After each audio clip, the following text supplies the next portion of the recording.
Test, test, test. Hello. I can hear you.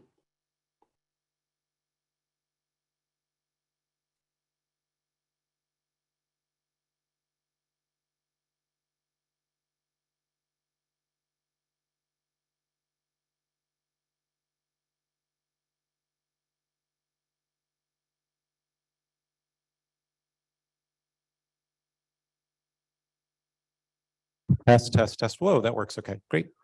Welcome to tonight's board meeting. We'll be opening tonight's board meeting with one of our select ensembles conducted tonight by Mr. Leo Lucci. Mike, that's mine. I'll get it. So, Mr. Lucci, you have the floor. Thank you. Thank you.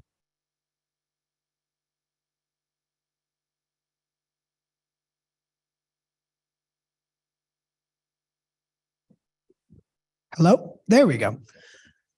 Good evening, everyone. I'm Leo Liucci. I'm the course director here at the high school. I came here with our select ensemble, the Royal Scarlets Chorus.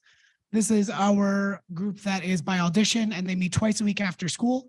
They're the group that you see perform if you went to Memorial Day this year, the tree lighting, or our holiday concert. They did a small set. So today we'll be performing 2 numbers for you. So we're going to start with the Carol of the Bells.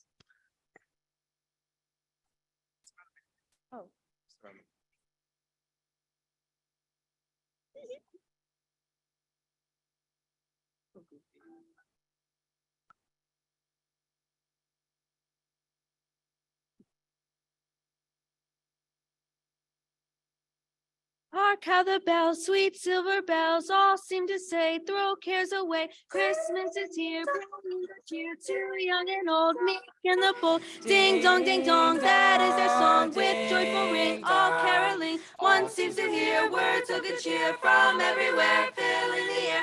Oh, how happy are their tones. Gaily they ring while people sing songs of good cheer. Christmas is here. Ding, ding, ding, song, ding, ding, ding, song. On only send, on without end, joyful tone to every home. Hark how the bells, sweet silver bells, all seem to say, throw cares away. Christmas is here, bringing good cheer to young and old, meek and the bold. Ding dong, that is their song. With joyful ring, all caroling. One seems to hear words of good cheer from everywhere, filling the air. Oh, how they crown, raise to the sound, hark and dance, are their tone. Gaily they ring while people sing songs of good cheer. Christmas is here. Merry, merry, merry, merry Christmas. Merry, merry, merry, merry Christmas. On they send, on without end, their joyful tone to every home. On they send, on without end, their joyful tone to every home.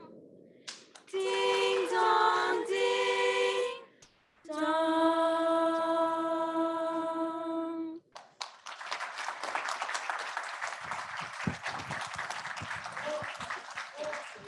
Our second selection will be Underneath the Tree by Kelly Clarkson. We hope that you enjoy.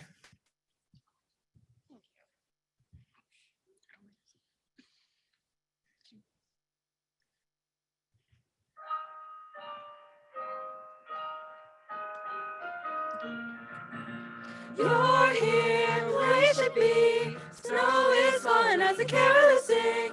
It just wasn't the same. Alone on Christmas Day. Presents, what a beautiful sight. Don't mean a thing if you ain't holding me tight. You're all that I need underneath the tree tonight. I'm gonna hold you close. Make sure that you know I was lost before you. Christmas was cold and gray. Another holiday. I'm going to celebrate. But then one day everything changed. You're a need underneath the tree. You're here where you should be. Snow is falling as the carolers sing. It just wasn't the same. Alone on Christmas Day. Presents, what a beautiful sight. Don't mean a thing if you ain't holding me tight. You're all that I need underneath the tree. I found what I was looking for. A love that's meant for me, a heart that's mine completely. Knocked me right off my feet. And this year I will fall with no worries at all. 'Cause you are here and everything's clear. You're all I need underneath the tree. You're here where you should be. Snow is fun as the carolers sing. It just wasn't the same alone on Christmas Day. Presents, what a beautiful sight. Don't mean a thing if you ain't holding me tight. You're all that I need underneath the tree. And then one day, everything changed. You're all I need underneath the tree. You're here where you should be. Snow is fun as the carolers sing. It just wasn't the same alone on Christmas Day. Presents, what a beautiful sight. Don't mean a thing if you ain't holding me tight. You're all that I need underneath the tree tonight. Thank you. Thank you. Thank you. We hope that you enjoy. We hope that you have a safe and happy holiday season and a great new year. Thank you.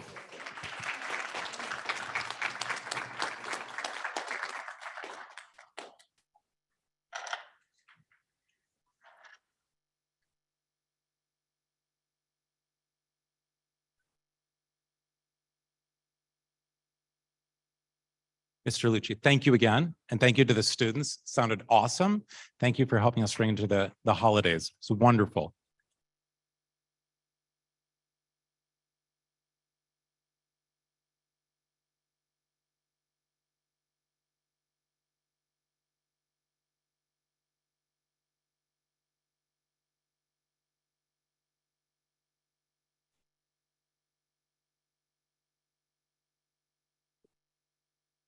Mrs.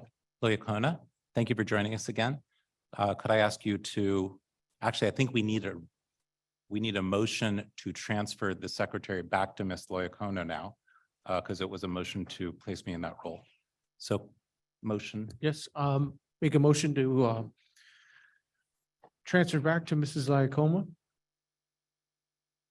Secretary, board secretary for tonight. Second. Thank you so much. yeah. She's already assuming the role. So thank you for opening the meeting for us. Thank you. Online, can you all hear our microphone? Mr. Gomes? Yes, great, thank you. Yes. I'd ask everybody to all rise to salute the flag.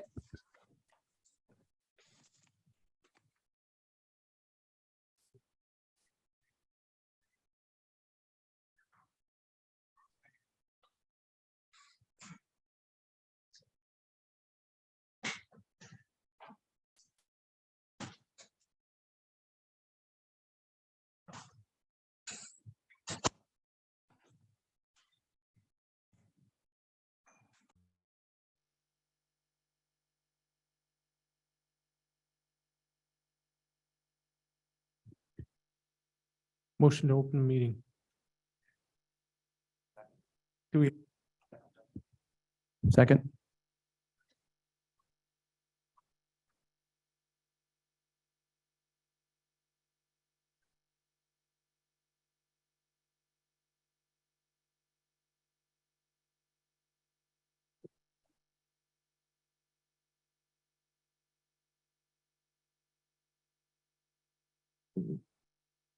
The New Jersey Open Public Meetings Law was enacted to ensure the right of the public to have advance notice of and to attend the meetings of the public bodies at which any business affecting their interests is discussed or enacted upon. In accordance with the provisions of this act, the Ridgefield Park Board of Education has caused notice of this meeting to be published by having the date, time, place thereof posted in the Bergen Record, Star Ledger, Municipal Building, Board of Education offices, and district website. Public participation will be conducted both in person and virtually through Zoom. All public will be muted throughout the meeting. Public participation comments are limited to 5 minutes. The public will be able to both speak and be seen by the board when participating virtually, telephonically, via Zoom. Individuals participating virtually that wish to make comments during public participation will need to raise their hand by clicking the blue hand icon at the bottom of their Zoom window. Individuals participating by telephone that wish to make comments during the public participation will need to hit *9 on their telephone to raise their hand. The Business Administrator Board Secretary will then unmute individuals one at a time to speak in the order that their hand was raised. Roll call.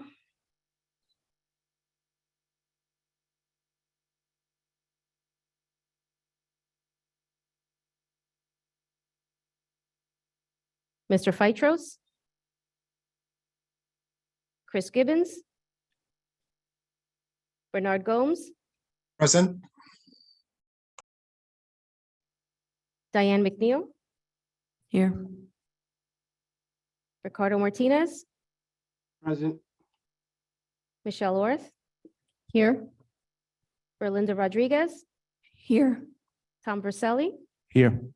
Dave Cathcart? President Fernandez? Here. Okay, before we begin, I'd like to make a motion to amend Resolution 1306 for revised language. Second. So as counseled by legal counsel, I will read out the revised language, which is subject to further negotiations and approval of a final shared services contract by the Board of Education as negotiated by legal counsel. That is the revised language. Thank you very much. Do we have any other motions on related to 1306? Okay, I'm sorry. We need a vote on the amendment. Nancy?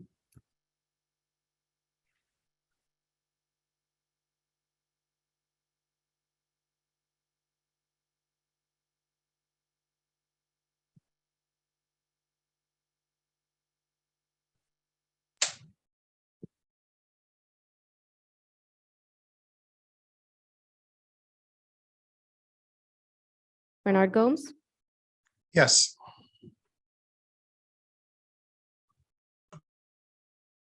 I apologize, my font is very small. Diane McNeil? Yes.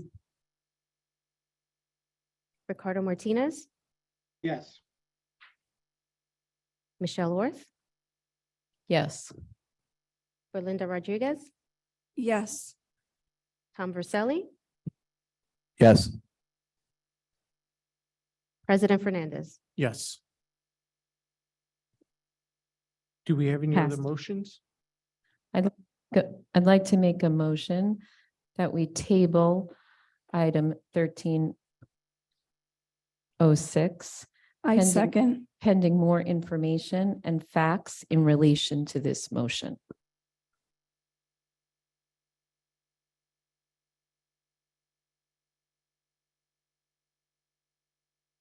I second.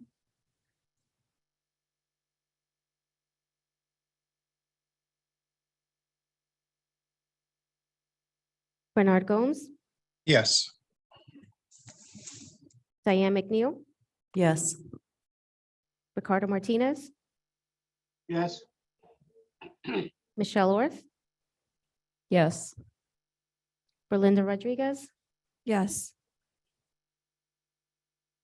Tom Verselli? Yes. President Fernandez? Yes. Motion passed.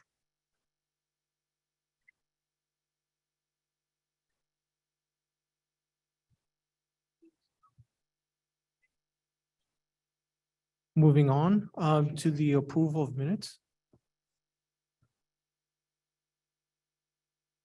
We have the approval for the September 21st, 2022 board minutes. I'll approve.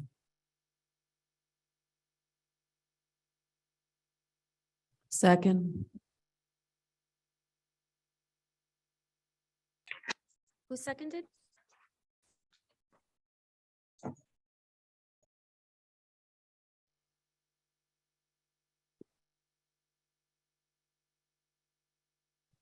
Bernard Gomes, Yes. Diane McNeil, Yes. Ricardo Martinez, Yes. Michelle Orth, Yes. Belinda Rodriguez, Yes. Tom Verselli, Yes. President Fernandez. Yes. Motion carries. Moving on to committee reports, faculties and programs, trustee Rodriguez. Thank you. The Faculties and Programs Subcommittee meeting met on December 12th. Trustees in attendance, myself, President Fernandez, Trustee Orth, Trustee Dr. Martinez, Acting Superintendent, Dr. Haines, and Trustee Gibbons was absent. We discussed the student travel, also the interior design and fashion pathways. Dr. Haines spoke about upcoming textbook purchases. Our biology textbooks are about 10 to 20 years old, and proposal forthcoming for new world history books for 8th and 9th grade, and new books for the business department. We also discussed the snow days 2022, 2023 were discussed, and we may not have enough days built in this year's schedule. The next faculty and program meeting will include discussion of curriculum guides, specifically in structured language arts. Also, subcommittee, which can I share? Okay. Absolutely. So on the Homeschool Connection Subcommittee met on Tuesday, November 22nd. The principal, Natasha Hernandez from Grant School, thank you for coordinating the meeting, was in attendance. Also, Laura Wood, Dr. Mercedes Abreu Haines, and Simone Annalian were in attendance. We will have a family learning night on Wednesday, January 25th at 6 p.m. at Roosevelt School Cafeteria. And I just want to publicly thank all the principals, particularly the principal at Roosevelt School, for allowing us to use Roosevelt School. Transportation will be from Grant Schools and Lincoln Schools will be provided via bus, and we will be leaving from Lincoln School and Grant School promptly at 5:45, and we will come to Roosevelt School. We'll go to Roosevelt School for the family learning night. Should have received the link. Thank you so much. Moving on to our other subcommittee with social and emotional subcommittee, Dr. Martinez. Well, the Social Justice Committee will be soon releasing a statement on the use of the N-word in our schools. It was agreed by the committee that both the flippant use of the word and the weaponized use of the word really have no place in a learning environment. And we'll be looking at different ways to inspire not using it, as well as use discipline or other means to make sure that our learning community understands why the word is problematic, and to address its frequent use in our hallways and sporting events and in society at large.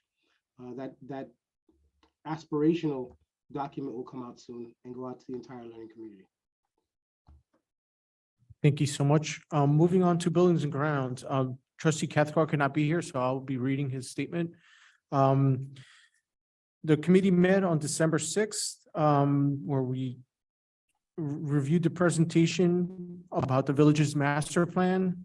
During this meeting, we discussed the urgency of the overcrowding and the needing for space, and developing some sort of subcommittee for future board members and future board subcommittees to come up with a long-range plan and getting the community involved. Basically, that's where his notes stated. Thank you. Finance and insurance, Trustee Gomes. Thank you, sir. The Finance Committee met on this past Monday, December 19th. The state monitor was not in attendance at that meeting, but he did call me the next day just to touch base and go over a few things. We did discuss the proposed shared services agreement with Little Ferry, which he explained was primarily a financial decision that he was making and why he proposed that. We also discussed some of his concerns, such as the declining enrollment in students in the district and how it may impact us with respect to state aid. During the actual finance committee, the members that were there, we discussed the budget and the completion of the audit. It's expected that will be completed late December, early January, with the estimated return of February 2023. And the hope is that we will not have any negative reports on us. We had one last year from the stale checks, and we're hoping that we will have no more of those. We also discussed busing. There's a memorandum of understanding with the bus drivers for the random drug testing. We also discussed, the number of buses we're seeing in town. I particularly see a lot of buses from Leonia. And it was explained to us that, when drivers are out, we do have a shared service with Leonia. So they pick up those routes for us. We also discussed the fact that we're going to try to maybe eliminate some routes that we're paying the South Bergen Jointure approximately $150,000 a year. So we're hoping that with our full-time drivers and possibly a new part-time driver, we'll pick up those routes and save the $150,000. We discussed a translation service that was proposed by Dr. Haines. There's a budget for approximately $30,000 to have someone translate when parents come to the buildings and need help understanding things. The proposal would be for us to have an online service which can be called upon for various languages and would be available at any time that we need it. Then the rest of the meeting really centered around the proposed shared service agreement with Little Ferry, which there's a lot of questions. And we're going to have to follow up with that. The last thing we discussed was I brought up the concern over cyber liability because so many schools in New Jersey have been under cyber attacks. So our BA is going to look into the cost of maybe increasing our liability coverage. Thank you. Thank you so much. Policy, Dr. Martinez.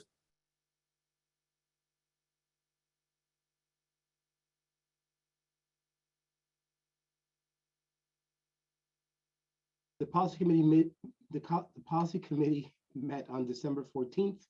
In attendance were Dr. Haines, Trustee Rodriguez, Trustee Orth, Trustee Fernandez, and myself. Among the topics discussed were the couple of HIB incidents that are on the agenda tonight and what the board's options are in terms of a final decision. We also talked about transportation of students by staff members and making sure that our policy covers their liability, covers our liability, and that there's a procedure in place for this practice, which should be infrequent. We talked about snow day planning and the fact that we may not have enough days if it snows much. We talked a lot about the quorum and the change in the language. It appears that across the state, a practice where we were told we were a board of 10 with quorum being 6, even if Little Ferry didn't vote on an item. It turns out that across the state, the move has moved to the fact that we are a board of 9 when Little Ferry does not vote on an item, and that the committee structure has to fall in line with that to make sure that we don't reach quorum in one of our committees. So our subcommittees going forward will be smaller, which will present some issues that we need to discuss when we do the reorganization. We also talked about the eligibility of some residents and who have senior students in the district who are appealing to stay in the district even though they moved.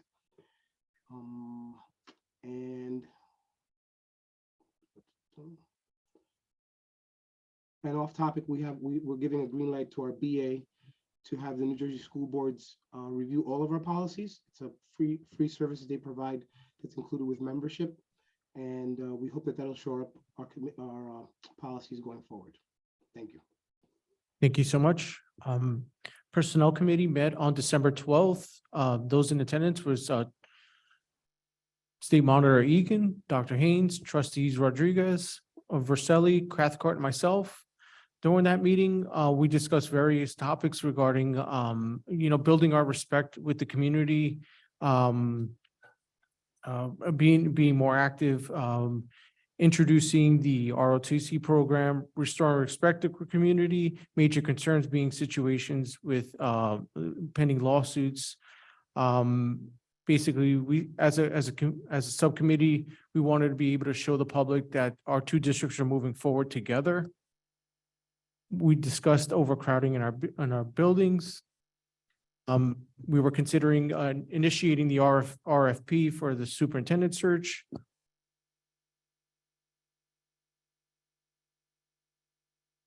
And that was the end of our personnel committee meeting. Moving on to negotiations, trustee Verselli. As per, just as the last meetings, as per State Monitor Egan, we held off negotiations until the new year. Nothing to report then. Thank you so much. That would conclude our community meetings and reporting.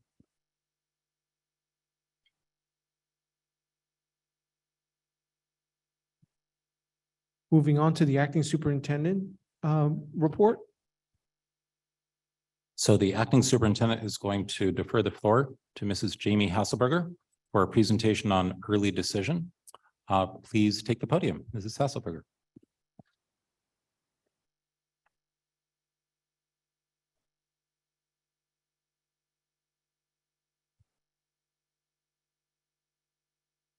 I'm going to turn this slightly so I can kind of see everyone. Thank you for having me this evening. My name's Jamie Hasselberger. I'm the supervisor of the guidance department here at the high school. Thank you for the opportunity to speak tonight. I wish I could speak about many of our programs that are happening here in the high school. I hope that our students go home and speak about the great things happening. If you follow our social media platforms or come to any of our events, you'll see day in and day out the great work that's being done here. But I would like to highlight a few programs that come out of the guidance department. To start, we are continuing Scarlet for a Day. It is our 4th year. It has always been run by our freshman counselor, Miss Anderson, who is at Little Ferry 2 days a week and with us 3 days a week. This program is where we invite our 8th grade Little Ferry students to Ridgefield Park, and they're Scarlet for a Day. They are paired with one of our students who have like interest, and they follow one of our students' schedule to see the day in the life of a Scarlet. They take the bus over with our high school students in the morning. We meet in the conference room to start their day. They experience the lunchroom straight through the end and taking the bus home. So far, we have had 6 groups of 8th grade Little Ferry students, so a total of 59 students have participated already, and we'll have 2 more groups to round out the class of 94 students in January and February. So thank you to Ms. Anderson for continuing that program. In supporting our Ridgefield Park Board of Education District Goal number 3, where we expand multiple pathways for all students to prepare for college and career options, the guidance department has created a program called Future Fridays. It's a career exploration program where we invite people in a variety of careers to come and speak to our students. An email is sent to all of our students. I actually send it to all of the parents as well, so you know what we're doing here to encourage your child to attend. And you can see what we've already, or who we have already had, including 3 alumni, which is really important that students who went through these halls, who sat in our classrooms, are speaking to our students to say, I sat here and you can do the same thing. Our first one that we had was Mr. Ochoa, class of 2009, manager of fan engagement for the New York Knicks. And he, explained his path and how he got to where he was. And it's a great feeling for our students to say, I can do that too. Entrepreneurs, realtors, we have a bunch upcoming as well. For the public, former alumni who might be listening, if you would like to speak to our students, please reach out to me so we can get you on the schedule. We would love to have you. And you could see some pictures down at the bottom. Continuing with District Goal 3, preparing our students for college with the support of the Board of Education and approving the budget, we were able to administer the PSAT to all students in grades 8, 9, 10, and 11. 711 students tested for free the PSAT, which was an incredible opportunity for them. And the benefits of taking the PSAT obviously familiarizes them with the test that they'll take. It can guide their test prep. They could qualify for National Merit Scholarship. In our senior class, 2 of our seniors, when they were juniors, took the PSAT and they were qualifiers for National Merit Scholarship. And it's also a graduation pathway mandated by the NJDOE. Continuing goal number 3, our early college program, which I always love to highlight. We have parents in the audience of a graduate from the program who I was speaking to earlier, and he's going to, in 3 years, receive his bachelor's and master's degree because of this program when he left with an associate's degree, 60 college credits, which is incredible. For cohort 23, my seniors right now, we have 6 in the program, and you can see their names there. They'll all be a part of the Bergen Community College commencement ceremony at MetLife Stadium in May. It's quite grand and exciting. But what I really want to highlight here, and I'll give them all the praise, all 6 of them in May, but one of our students, Joey Davia, just finished the program in a 1.5 years. He is done with his associate's degree, December 20th of his senior year, which is truly, truly unbelievable. In cohort 24, my juniors, I have 13, so the program has doubled. And then stay tuned. At the end of January, I'll be having an information session for future cohorts and hoping to increase that number. So again, thank you to the Board of Education for supporting that program. But Instant Decision Day, and this is, you know, what I told Dr. Haines I was going to talk about, and then I threw in everything else. Instant Decision Day is one of my favorite days of the year coming out of the guidance department. We held it on December 8th, 2022. We had 10 colleges participate this year. Berkeley, Felician, William Patterson, Caldwell, York College of Pennsylvania, Centenary, Montclair State University, Fairleigh Dickinson, Rowan, and NJCU. You could see some of our students here. They spend the day in the media center and they meet one-on-one with admissions reps. And they have a little interview. They review their application. They ask them some questions, and then on the spot, they receive an admissions decision, and oftentimes with scholarship money attached to that. That's William Patterson, and then we have Berkeley College in the next slide, and then another William Patterson. It's a very exciting day. So just to highlight some of the colleges, for Berkeley College, we had 2 students apply. For almost all of them, the application fees are waived, and that's an incredible savings for our students. So for our 2 students who applied, they saved $150 in application fees, $19,000 was offered in scholarships, and one of the students was offered the presidential scholarship, so we'll only have to pay 30% of that tuition. For Caldwell University, we had 5 students apply and were accepted. $200 in application fees were waived, and $92,000 in scholarships were offered that day to those 5 students.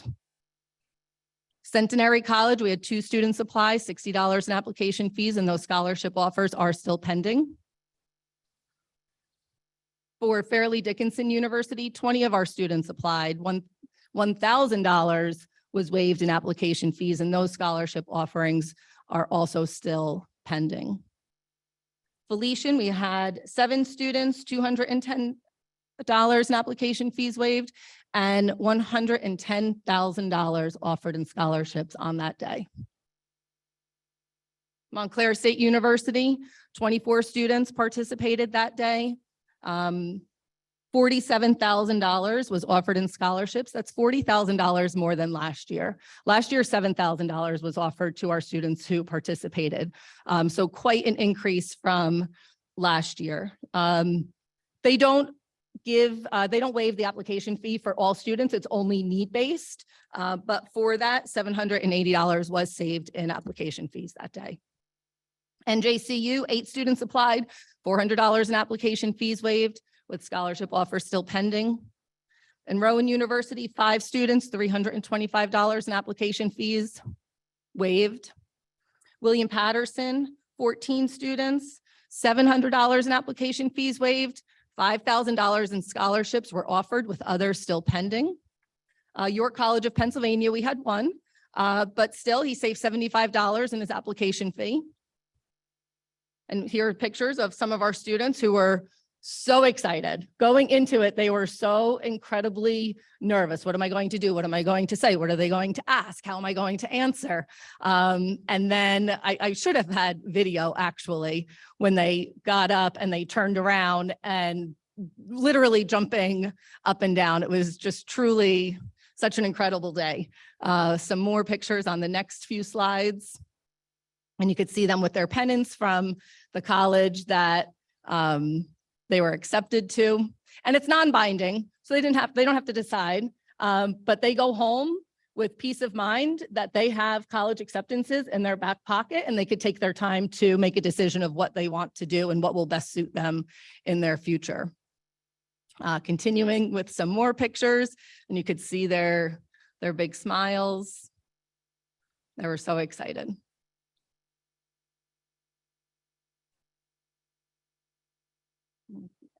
I do have a picture of the high school counselors here because it is because of them that a program like this happens. Miss Hameda, Miss Kopek, and Mrs. DiMiola, they start this process in the summer and reaching out to the different college reps and organizing the day, organizing all of the students and the applications. So without them, this program wouldn't happen. So I do want to recognize their efforts.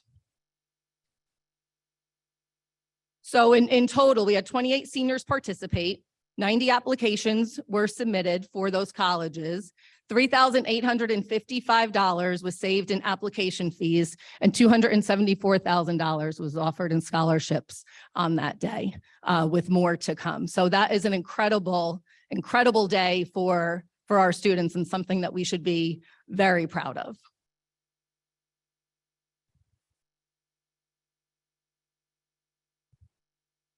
And then over the next 3 slides, because outside of instant decision day, obviously we are still in the process of submitting our college applications. And over the next 3 slides, you could see well over 250 different colleges and universities of where our students are applying. They are going out to the West Coast. They are going up to the Northeast, the Northwest, down to the South, and everywhere in between. You know, obviously highlighting some in red that are, you know, always impressive to see. We have the United States Air Force Academy in there. We have the United States Military Academy in there. So our students are expanding. Our students are taking what they're learning here and they're ready to move on and do great things outside of the walls of Ridgefield Park High School. And then just 1 more or 2 more slides. I think it's important too, because of our population. This is directly from Naviance. That's the program that we use to submit our college applications. We currently have 88 applications to colleges, HBCU colleges, historically Black colleges and universities, and Hispanic serving colleges. So our students are expanding across the country and looking for what best fits their needs and interests. So why not RP? Thank you so much for your time. I appreciate you listening, and have a wonderful holiday and a happy new year. Thank you.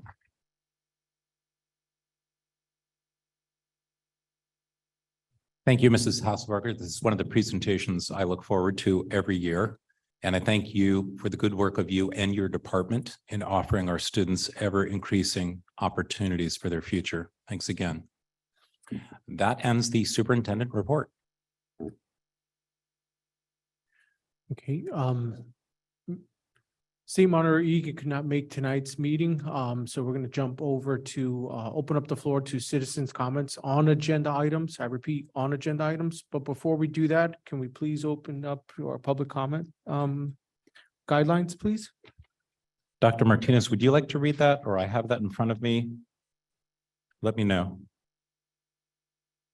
I'll try to get through it. I was just having a coughing fit.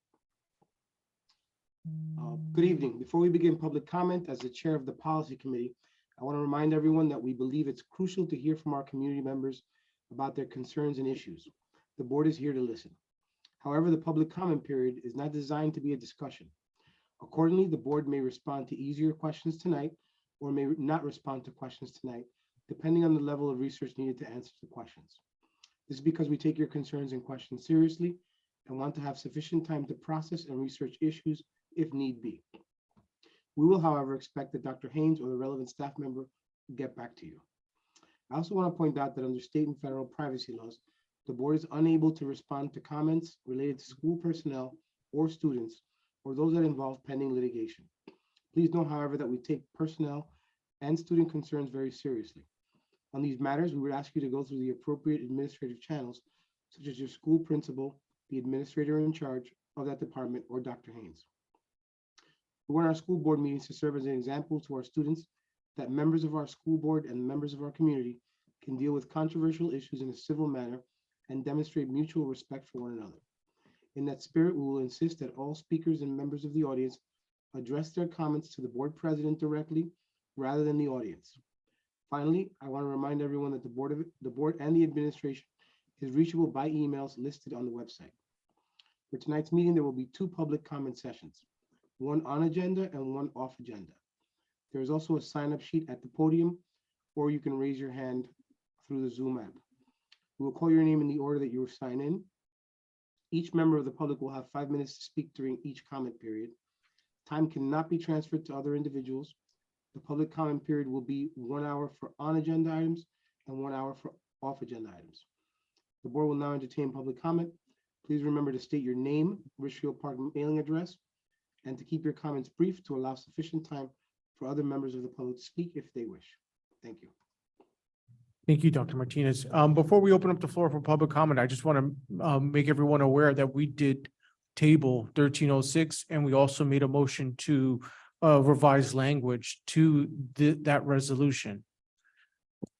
Thank you. Nancy? Let the record show that it's 8:24.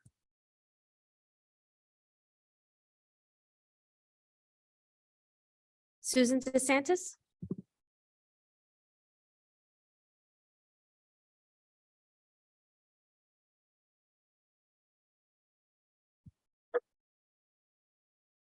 Good evening. Susan DeSantis, 15 Homestead Place.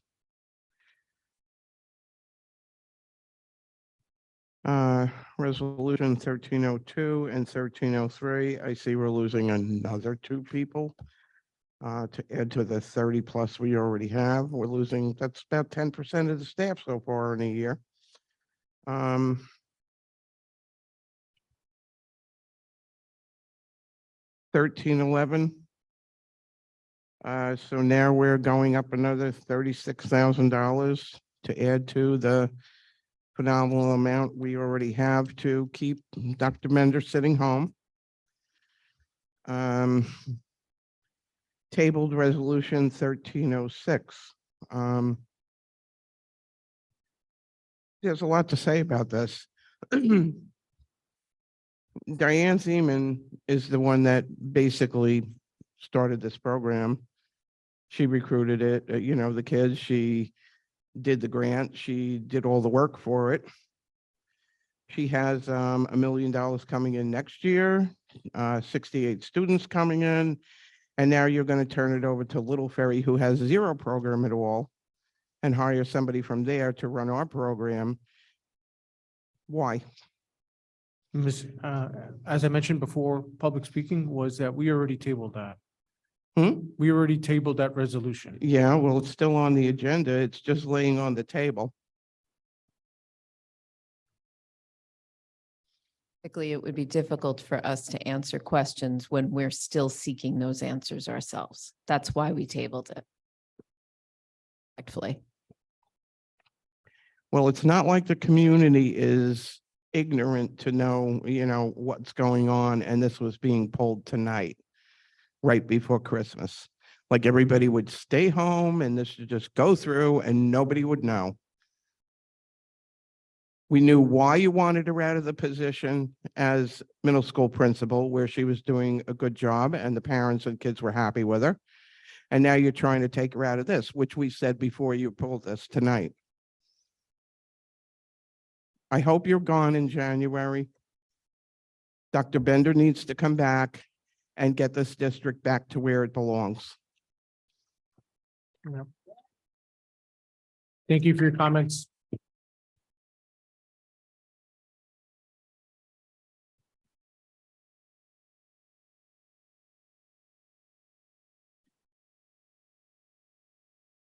Janet Malou,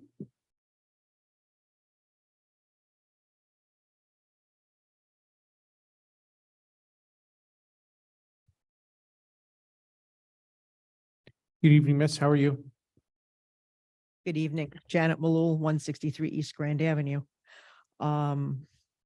First, the presentation that was just given us, I have one curious question. The one student that has now graduated with their associate's degree still has to finish 6 months to get there. That just seems so weird to me. Like, just graduate him if he could graduate college already, then he obviously could have graduated already from here. I think that's just kind of weird. But anyway, I'm kind of, I'm impressed by the fact that we have students in those programs, but I'm kind of still wondering after the couple of the presentations that were given, what we're really doing with our own kids. So we've given the PSATs with the assumption they're going to take the SATs. Has any thought been given to having them take the ACT, which I think children today, students today have, especially coming out of the pandemic, have a much better chance of doing well on, unless these colleges aren't really looking for those scores anymore. I'm questioning, I don't remember which, it was a personnel where we're now hiring somebody to, again, assist Dr. Haines in part of the position that he should be able to handle. I just see the money going out the door, and that money doesn't seem to matter to the state monitor, but money for a pre-K position, which is going to get covered anyway, seems to be his big issue. I know it's tabled, and I guess, and I don't know if you can answer, but I'm throwing it out there. So if it's tabled, then I'm making an assumption, I'm hoping that until it is deemed the position is out of Ridgefield Park, which will going to bring a whole other ball of wax, that she is still in the position until it is taken over by somebody else. Or is that not so? Not so. Not so. Right. Okay, then I guess she's bumping somebody to go back into her. No. I'm, that is so. I'm sorry. That is so. Oh, I'm Yes, sorry. I'm sorry. miss. Okay, okay, I just needed a clarification on that. And beyond that, that's about it. Thank you. Thank you for your comments.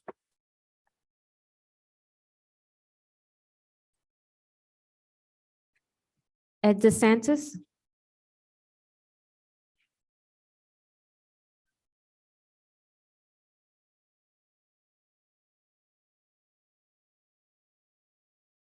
Good evening. Good evening.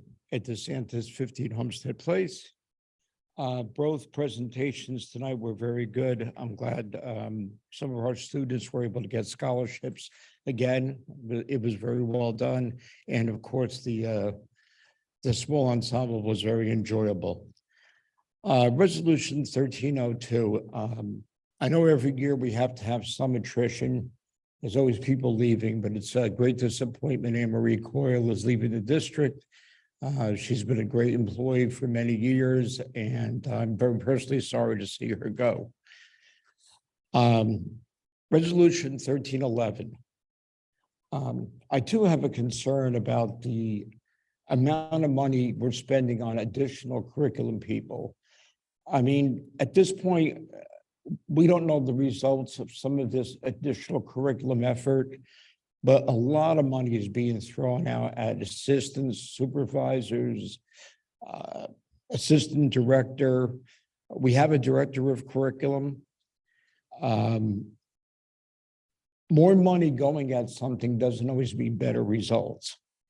And I certainly hope, so I'm sure this will pass, is that again, there's some result for this expenditure of money, because it seems many of these things could be handled right here by our own curriculum department.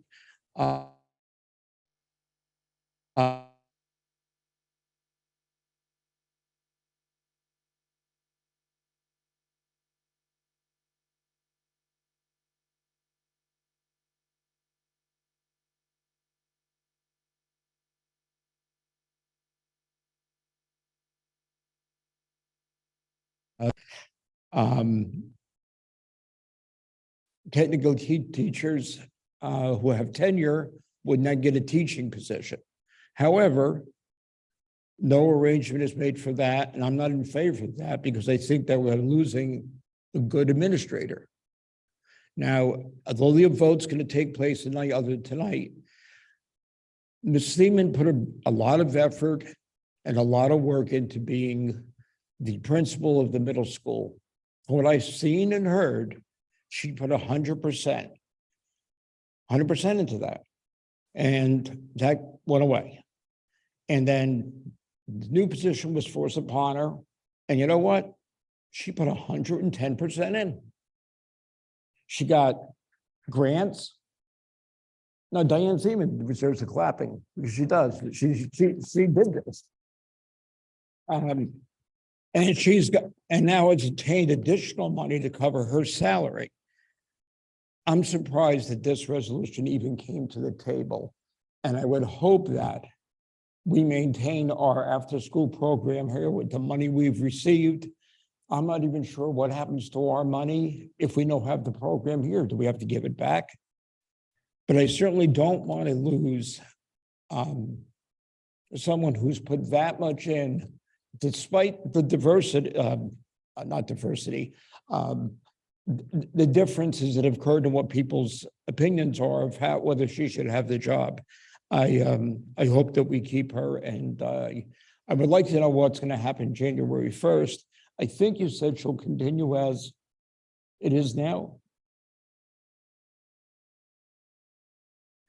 I'm sorry, I think it's going to continue as things are now. She'll be the director still January 1st. Yes, sir. Okay. Just to promote more transparency, the board needed more thoughtfulness on the understanding of what we were voting on. We needed more information. So being that we have, 3 board members that are not going to be here in January, it was the best position to have the new board make this decision going forward. Basically our emotions, our feelings were that we just didn't have enough information to make an accurate decision. So why rush a decision, an important decision, relying on a specific program that we just jump-started? And again, I want to get back to you on whether or not her current role had a specific contract related to that current role right now. So let me get back to you on that, if you don't mind. Does there need to be another resolution to continue it past December 31st, at least temporarily? No, not from legal counsel. We did not get any guidance on that, sir. Okay, all right. Thank you for the answer. Thank you. I can just jump in just to clarify so everyone can hear this. Ms. Thiemann in that position will remain in that position unless and until the board takes some action. Thank you, Mrs. Wright. Christina Ramos.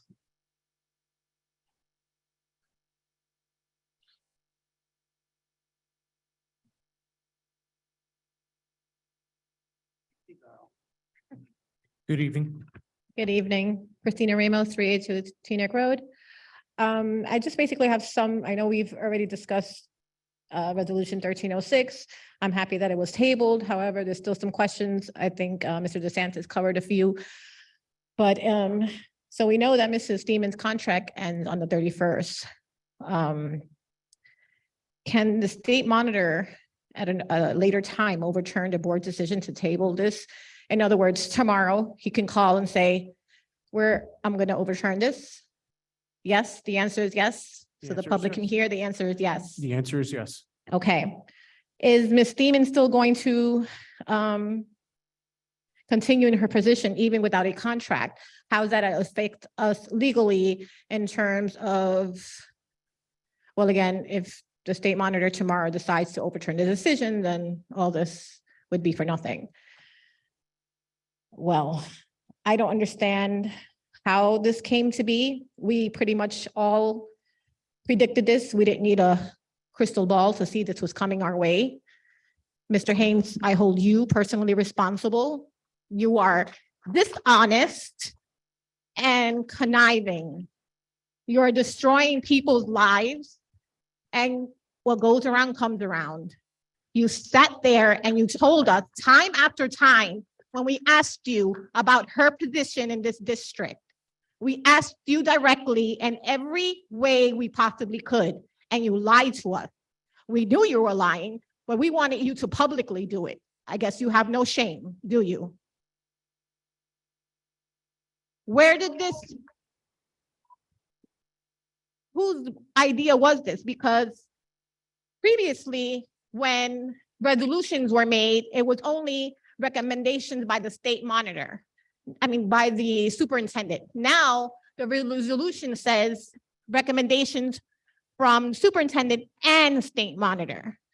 So what games are we playing? And suddenly he's not present today. He's not here. What games are we playing? He didn't want to face the public tonight. It's pretty obvious what's going on. And we're not going to be quiet about it. We've emailed Mr. Scott Henry, Director of State Monitors. I received an email from him today. I responded. The pre-K program was put together and will be paid for entirely by state grants. I don't see how this position that is fully covered within the state funds we will receive could have any negative effect on us financially. What does the program that is being paid for through grants have any place for negotiation with our sending district, Little Ferry? Why is one of Little Ferry's employees being hired for this position? We don't have money to pay our own employee, but we will have money to pay one of theirs. Why was our superintendent, Angela Bender, allowed to be sent home? Doesn't her lawsuit that is costing our district thousands of dollars fall in line with protecting our district financially? The board had no rhyme or reason to suspend Ms. Bender. Why did the state monitor at the time, Mr. Wayne Demikoff, not step in to overturn the decision if he knew this would cost us thousands in litigation fees? Mr. Egan is worried about reinstating a busing coordinator who broke the rules and the law, but he doesn't bat an eyelash to determine that our superintendent, Dr. Bender, should be returned to her position immediately to cease further litigation fees. Instead, we are paying two full-time superintendents, one who does nothing but pass his work down to others, and another one who is paid to sit at home. This is what we have now. We have all these litigations, money, taxpayers' money being thrown out the window when it could be used here with our students. Why?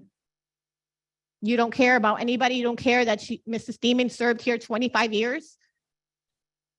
This is how you treat your employees? Shame on you.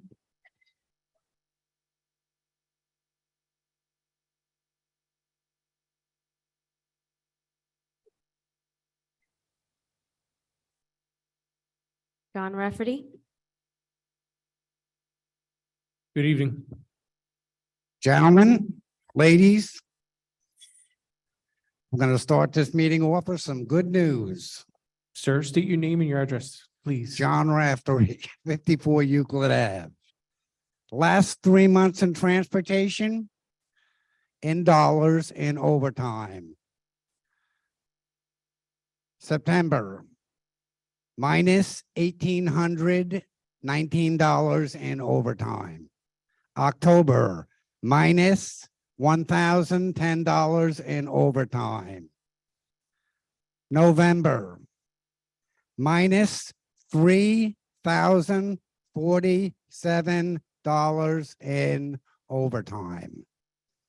I could be a little more specific with this, but we haven't gotten there yet, where you start getting into routes. The amount of drivers is the same. The routes are the same also. But this is a basic outline and shows what is going on in transportation right now, as they are saving a lot of money. We're not paying a supervisor. You don't need a supervisor for a 10 bus fleet. You simply need what they call a working foreman who drives and takes care of the details and provides the BA with whatever information she needs. I think it might be a nice idea if they would do something for Mr. Green, maybe in this check, maybe dump him $100, just tell him a great job. As he gets his numbers, you can give them to him every month, and he's to meet that or exceed it, which is basically pay for performance. But there are all sorts of things that can be done and money saving ways. So for the board, for getting the study done on transportation and for making the change, I congratulate you. Simple as that. Okay. Let's get down to the dirt now with Ms. Thiemann. I would like to follow up on Mr. Santos saying we've had 32 resignations from the Board of Ed this year. 12 of them have been teachers. So what has gone on with Dr. Bender and what has gone on with Ms. Thiemann, all of the teachers are watching. They're saying, we don't need this BS. They're out of here. So our school system is the one paying the price. And I simply think we need to set a higher tone and a better standard for how Ridgefield Park treats its teachers. Simple as that. If we ever need a Dr. Bender back, it's right now. Because at the top, we are lost. Simple as that. Thank you. Mr. Raftery. Mr. Raftery, regarding your comment about the busing overtime, right? So I hope Yes. you understand that during the month of November. All right. We didn't have predominantly most of our overtime is athletics. So I hope you understand that during the month of November, we didn't have any fall sports exceed to a playoff or further on in their season. So the reason being that busing overtime is so low is because we didn't have as many fall sports. You're not telling me anything I don't know, buddy. That's called the season. Your biggest season last year is October, $11,000. This Exactly. year it was 10,000. Just want to make that clear. That's called, no. But the point is, in 2022, you cut about 45% the following month, okay? Steve Green cut almost 90%. Thank you for your comments. A lot of money. I understand your point, and there's a lot more things you can go into, but I just want you to understand where I'm coming from. Thank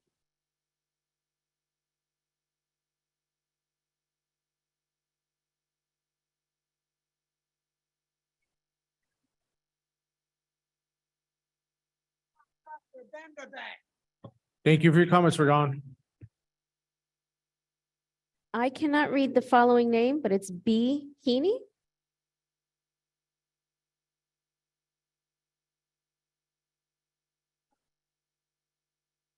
Good evening. Hi, I'm Brianne Heaney of 9 Hazelton Street, Ridgefield Park. I just wanted to offer a perspective of Ms. Thiemann, obviously, since I work with her day in and out. So I have a spiel, so I'm going to read it to you, only because I'll forget. The Ridgefield Park Co-op has been a pillar in the community since 1971. In the past year, we've joined gladly to the Ridgefield Park Public Schools as our preschool universal expansion team. This has been a goal for the Ridgefield Park Co-op, and we are very excited to make this transition. Dyan Theimann has been a vital asset to our partnership. She has been a wonderful facilitator between the Ridgefield Park Co-op and the public schools. Together, at this point, we have worked together not only to establish a new curriculum in our classroom, but have made plans to continue this growth to expand to multiple classrooms for the upcoming September year 2023. Dyan has participated in many workshops that have helped her to make this progress. She has met each week with the state to make sure that not only we are following the state protocols, but we are able to abide by the protocols that fit within our town. She has had a scheduled appointment with the superintendent each week, and she's always ready to give updates and progress as her highest priority. Personally, she's been very helpful to me as we were making this transition. She's also helped me to be the successful teacher that I am. I feel at this time, removing her position with someone new would just be a detriment to the growth of the universal preschool expansion and its partnership with the co-op. Based on what I know, the position in Little Ferry is a new one. It's one classroom. They have not had this benefit of working in a universal preschool classroom. And from what I also hear, they're not following the creative curriculum that we spent the last few months to really dive into. She's invested much of her time learning about the curriculum and helped us to figure out ways to implement it the best. She's already established goals that have further thrusted the co-op's name to the forefront, and we are gladly to be that flagship. Since the school did not adopt many changes until October when we first started receiving the grant, we're still in early stages of development, and there's still much progress to be done before September's opening of 3 additional classrooms. Therefore, I'm asking you to rethink, or thank you for tabling it, in regards to Ms. Dyan Theimann as the Assistant Director of the Early Education. Her removal will bring the goal of our universal pre-K program back many steps, since we'll be starting afresh. Overall, her rapport with the parents and the students are just invaluable. So we're asking you for the future, for the children in our community to rethink and to dive deeper, as you're saying, into what is the best impact for our children. And I just wanted to give you that insight. Thank you so much for your comments, Miss.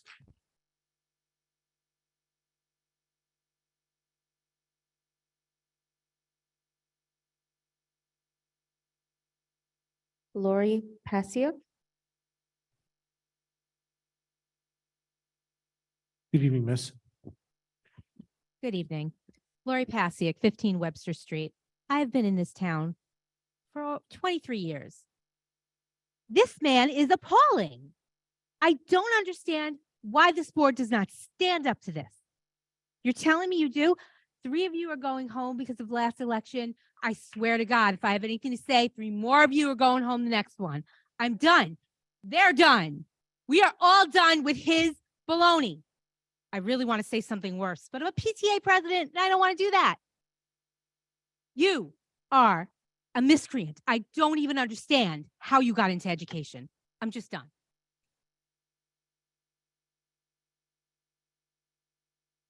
Thank you for your comments.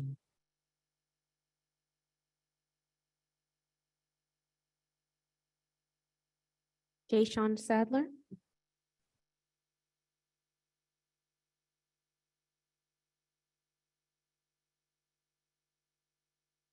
Good evening.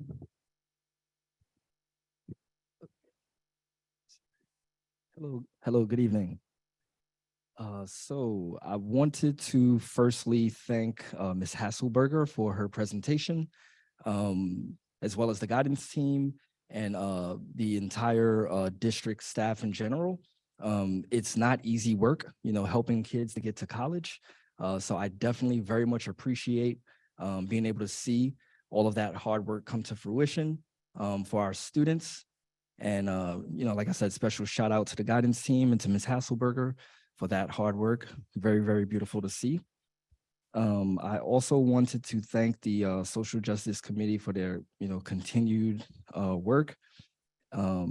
As Dr. Martinez mentioned earlier, I guess there's a forthcoming document, with some aspirational language with regard to usage of the N-word on our school's campus. I think that that's very important. I think it's also important not to forget other words that have historically been used to dehumanize marginalized peoples.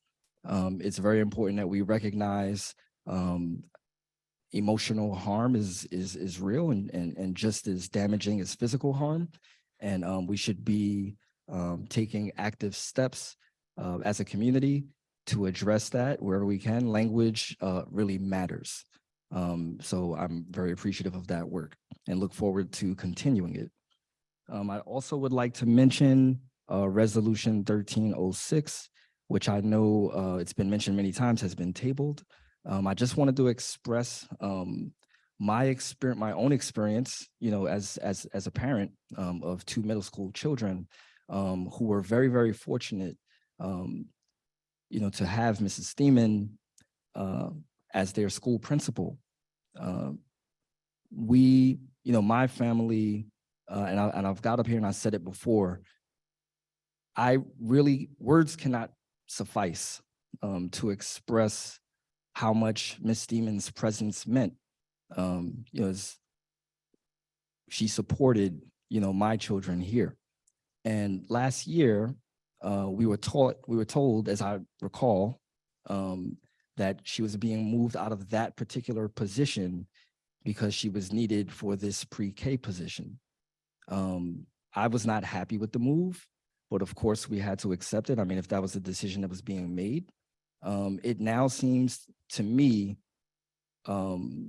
I just don't understand how now she'd be removed even from that position. So it just feels like, my children lost the great services that she provided for naught. And that feels very frustrating and upsetting. I also just wonder, right, if we're being dealt with in a good faith and honest fashion. It's something that I wonder. Other members of the community have spoken up and outright said that the superintendent is lying, or the acting superintendent is lying. I just, I want for our community to be dealt with straightforward, honestly, openly, with full transparency. And it's something that, I'm asking for, but I'm actually, like, as a community, we're demanding. And this really does not at all feel right. I'd also like to say that it does not bode well for, myself working in a school when I see how my colleagues are treated. There's a morale that contributes to, for people who work in a school. If you feel like, you have a person who's done, by all accounts, an outstanding job, who's being treated, so unfairly, that does not bode well, I would think, for staff morale, certainly not for parent morale. So publicly, I'd like to once again just thank Ms. Thiemann for all of her dedicated service to the community at large and to my family in particular. Thank you so much, Ms. Thiemann. I really appreciate you. And I'd like to see us, move forward in a positive direction. We lost Dr. Bender, who hopefully will be back. And hopefully we can also keep Ms. Thiemann, which is very important. Thank you so much. Thank you for your comments.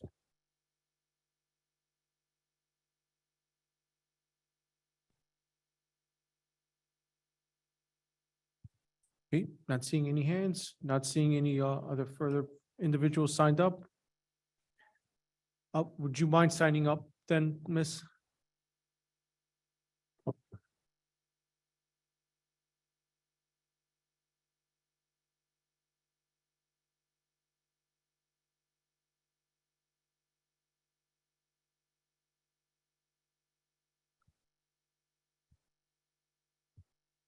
Good evening, Miss. How are you? Good evening. Sorry. Good evening. I'm sorry. So I wasn't going to speak until I heard that there's a possibility that the state monitor can overturn the decision that the board has made tonight. So I decided to speak up. So before I start, I do just want to give kudos to all the educators. I know it's a very tough job, especially nowadays, but especially Lincoln School. Dr. Ferrero and the amazing teachers there are the reasons why I still strongly believe that there's hope for this educational system. I have learned that our superintendent is considering abolishing the role of Director of Early Center. More specifically, the role that Mrs. Thiemann has successfully executed in the last few months.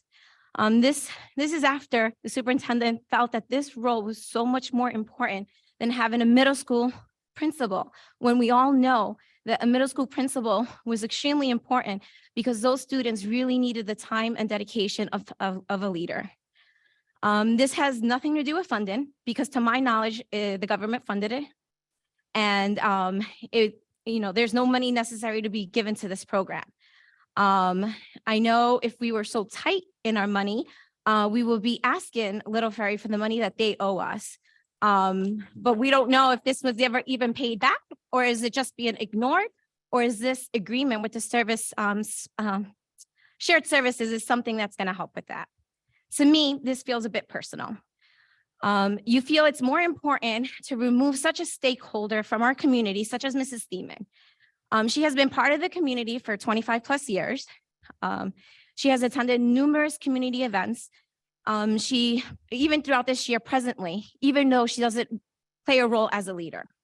Everyone knows that she is and has a positive influence on all of our children. When my children were going through the most difficult time of their lives this past year after losing my mom, it was Mrs. Thiemann that checked in on them and their well-being. And she hasn't been their teacher for God knows how long. When my daughter was being grossly bullied in her school to a point where she refused to go in, it was Mrs. Thiemann who reached out to make sure she was psychologically well and to encourage her to go back to school. And until this day, my daughter still goes to class wearing a mask on her face. Not because she fears of getting COVID, but she fears that she will get bullied again.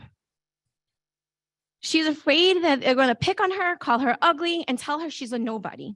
She's afraid that those attempts to push her down those stairs or being pinned in a corner like she did last year will happen again. So she covers her face, hoping that nobody will make eye contact with her and nobody will tell her how ugly she is or that she is a nobody. So tell me, why is it more important to spend thousands of dollars on litigation fees versus funding educational programs that can teach students not to bully one another, to be kind to one another, and for once and for all, stop all this nonsense from happening? We have a huge epidemic going on in our schools, and this is my child, one child out of so many children who has to go through this bullying nonsense day in and day out. This is not fair. So our energy and our money are going through to things that are not even important. You guys prefer removing people out of place than really taking care of a well-being of a child. To me, Mr. Superintendent, I feel this is very personal. I feel you make it your mission to see that Mrs. Thiemann fails. And even though a whole community backs her up, she has tons of students who feel comfortable and welcomed and safe around her. But this means nothing to you. You rather put someone else in this position from out of town, a position that doesn't even exist in Little Ferry. And I repeat again, and I will continue to repeat, that this has become a personal vendetta for you to remove Mrs. Thiemann out of office. And why? Why, if she has been such a staple to this community and has loved this community and our children? I didn't even know who you were, to be honest, except for seeing you in meetings. I don't see you partaking in any of the community events, any student events, anything that pertains to our student. But I have seen Mrs. Thiemann not only as a second grade teacher to my children, but as somebody very important to this community. And last year, when she was a middle school principal, I reached out to her at the height of the shooting threats at her schools. And I was freaking out like every other parent, saying, what is going on and what's going to happen? She reassured me that our superintendent has the best interest of our students at mind, and he has a plan to protect our children. This woman who said all these nice things about you is the same woman you're trying to remove and take her out of her position. Not everyone's perfect, and I believe that the only perfect man died on the cross. However, I prefer an imperfect human being who cares truly and deeply about our kids and keeps them safe than any other materialized person that you can put in front of our eyes. My last comment is for the state monitor. Since we all know that he has the last 30 seconds, the last word on this and can overturn the decision to table this, we're asking you to please listen to the community. Please be our voice, since we don't have a voice and we haven't been heard in many, many years. Please do the right thing and do not go through with this. Don't be part of the problem, please be part of the solution. Thank you. Thank you.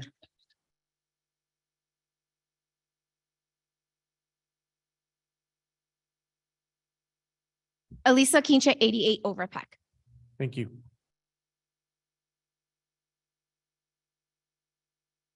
Sir, I don't know, I can't read your name. You can please proceed. Please state your name and your address, please. Yeah, 220 Preston, Carl Martz.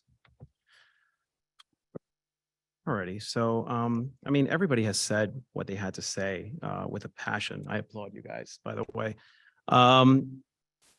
Every quarter, we get a form stating that 58% of our taxes, I mean, we pay 50%, 58% of the taxes here in town. And I'm trying to figure it out. You know, what's the issue?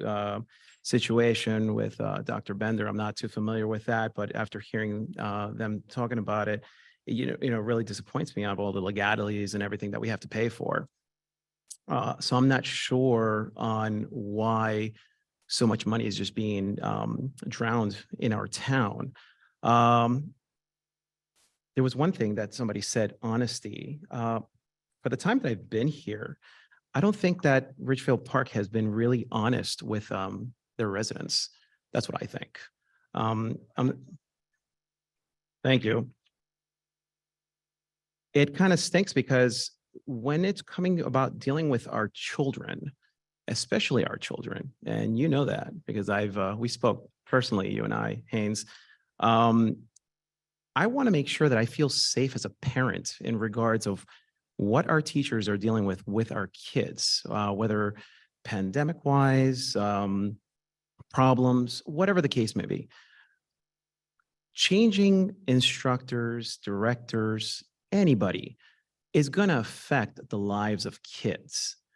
I have a daughter that's in the preschool right now, and Ms. Thiemann has been a tremendous support. And the thing is that all the kids, every time I go drop off my daughter, all the kids are calling out her name, calling out Miss Brianne, Miss Donna, Miss Amra. But it's like, it's embedded into their kids' heads in regards of who they're dealing with on a daily basis. Now, you go ahead and you bring somebody else new, which, by the way, creating positions, that's amazing, because I would like to apply, because whatever positions that they create, it's just amazing that they just come out of somebody's behind and then boom, all of a sudden a position is created. I really would like to work whatever department that is, because hey, sign me on, sign me on. Then I overheard also tight money. Little Ferry owes us money. Why do they owe us money? Is there a reason for that? I'm still trying to figure. I don't know. I'm trying to figure it out. Also, you know, when $2 million get lost and then all of a sudden it gets found again. All that. I mean, once again, I go back to the same word, which I stated before in the beginning, is honesty. Honesty. Why are we not honest with our residents? You know, a lot of people come to this town and they're like, my God, you know what? I like this town. I love this town. But then when us residents tell the people that maybe want to come and live here, it's like, no, you know, let's try Teaneck or try Little Ferry, you know, or try Bogota. You know what I mean? There's one thing that also, if anybody has seen The Bronx Tale, saddest thing in life is wasted talent. You know, we have talent here. We don't want it to go to waste. What's going on? I mean, if a person is good at their job, why can't we just keep them? Doesn't it make sense? I mean, I think it makes sense, right? No, I know. So, I'm not here to go ahead and argue,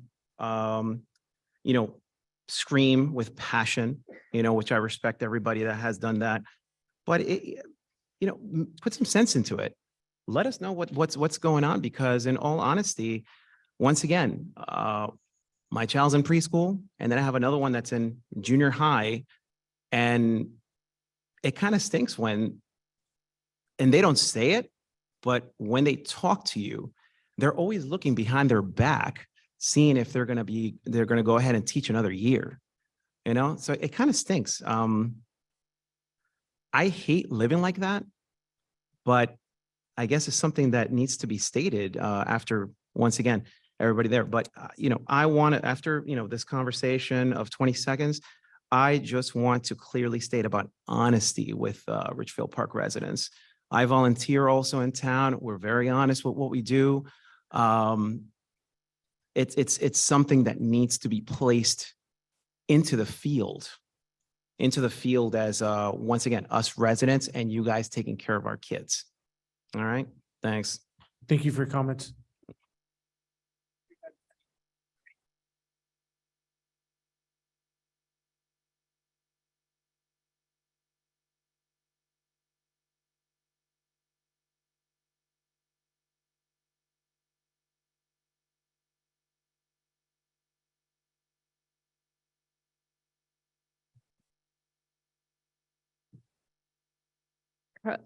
Carola Fernandez.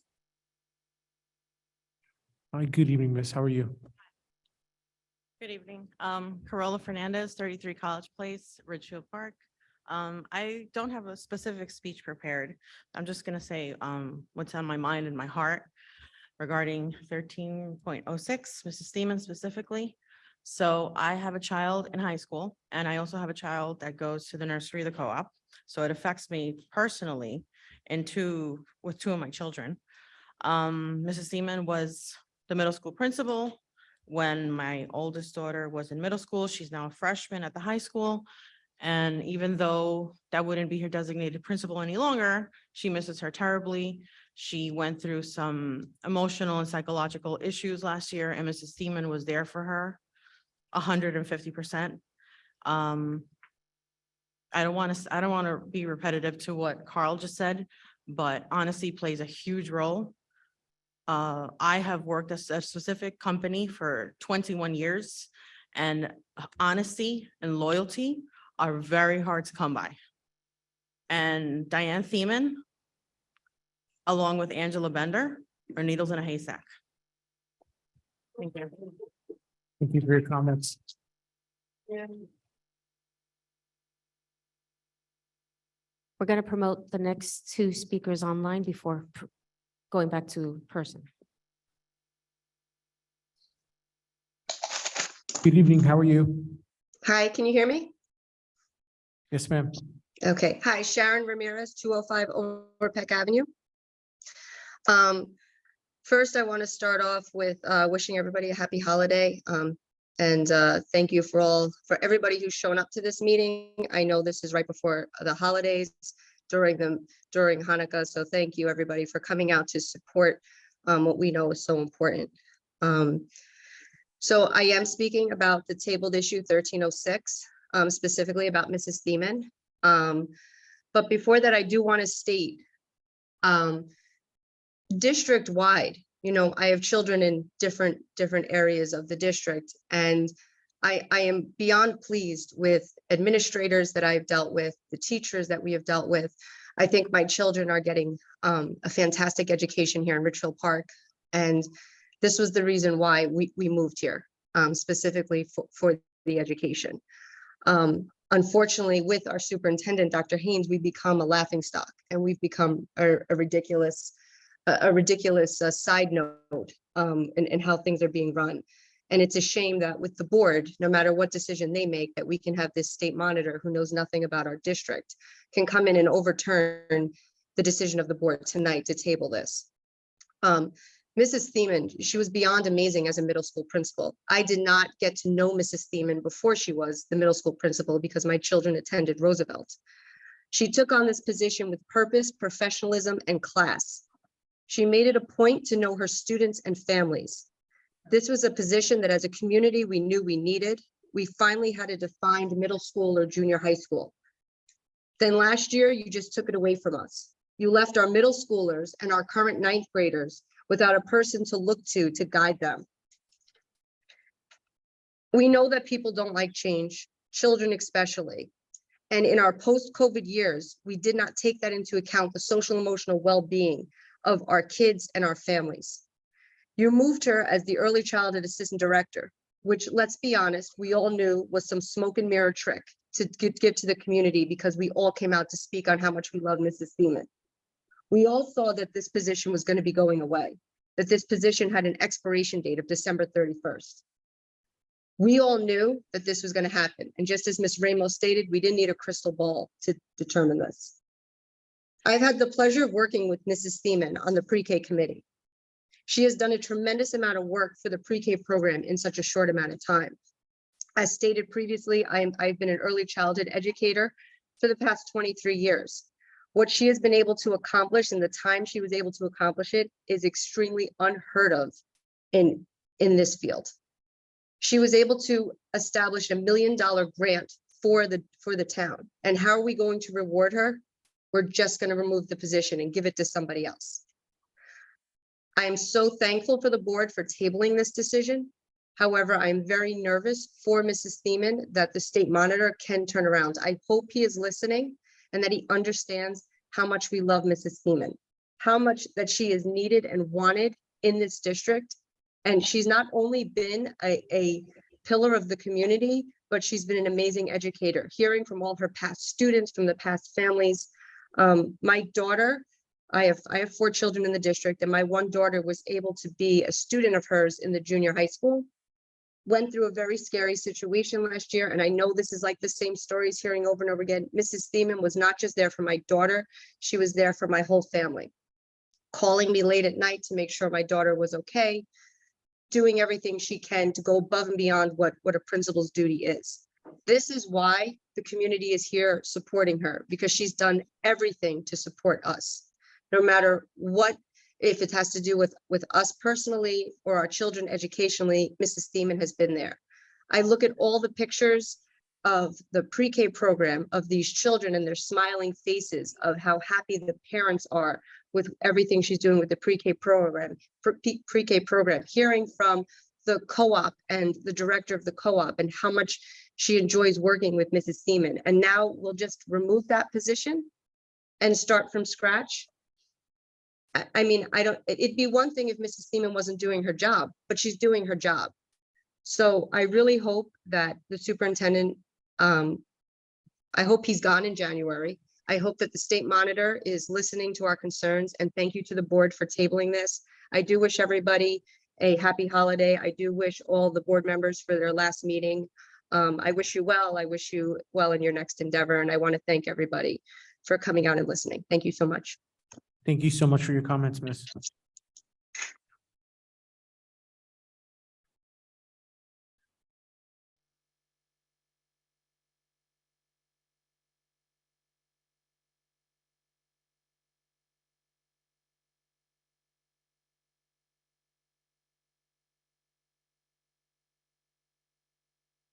Good evening, Miss.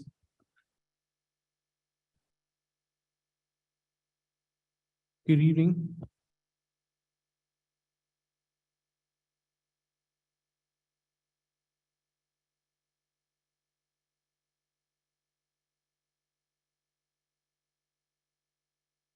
Should we promote the next person?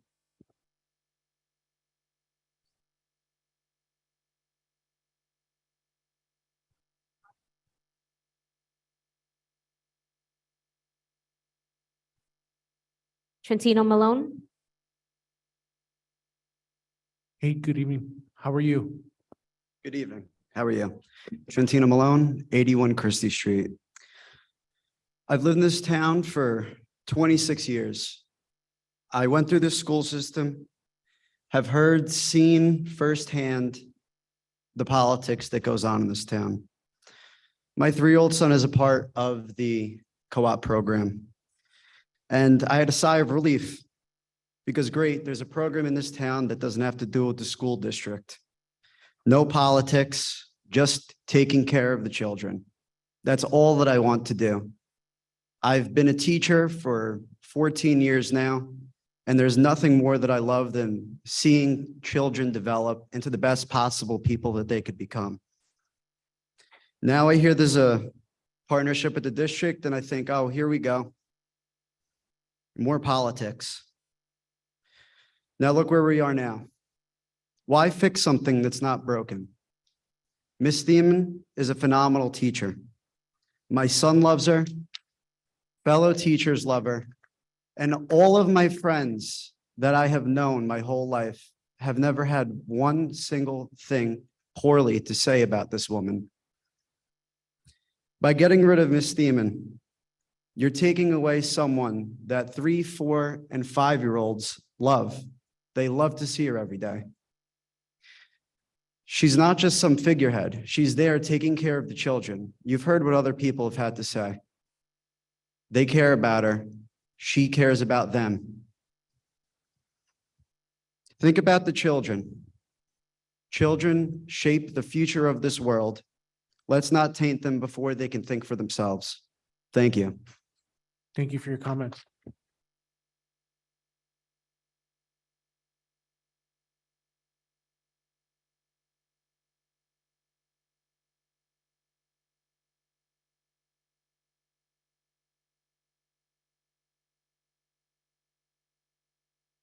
Hello. Good evening. How are you? Can you hear me? Oh, good, good. Heather Coleman Otuyelu, 27 Gordon Street. I am so disgusted with what's trying to be done, but I'm also worried. I'm looking at a situation where we're thinking about terminating a position halfway through it's really, done through the school year. And it's for financial reasons. So I'm asking, are we that hard up for $60,000 or whatever the rest of that would be? If that's the case, we need to know that. Also, I worry that if this goes through, if the monitor overturns the board's tabling of this, that we're going to end up paying more in a lawsuit. So we are going to end up paying more eventually. I am worried that the state is going to look at this and look at some of the decisions that are being done and say, you know what, we're coming in like we did with Newark. So I fear that's where we're headed. And I just really want to use the rest of my time to speak directly to Dyan Theimann. Ms. Theimann, on behalf of my family and the countless families in town that you have helped over 25 plus years in this town, we thank you, we value you, and we would be very, very sad to see you go because you're one of the most valuable assets in this educational system and in this town in general. Thank you. Thank you for your comments, Heather.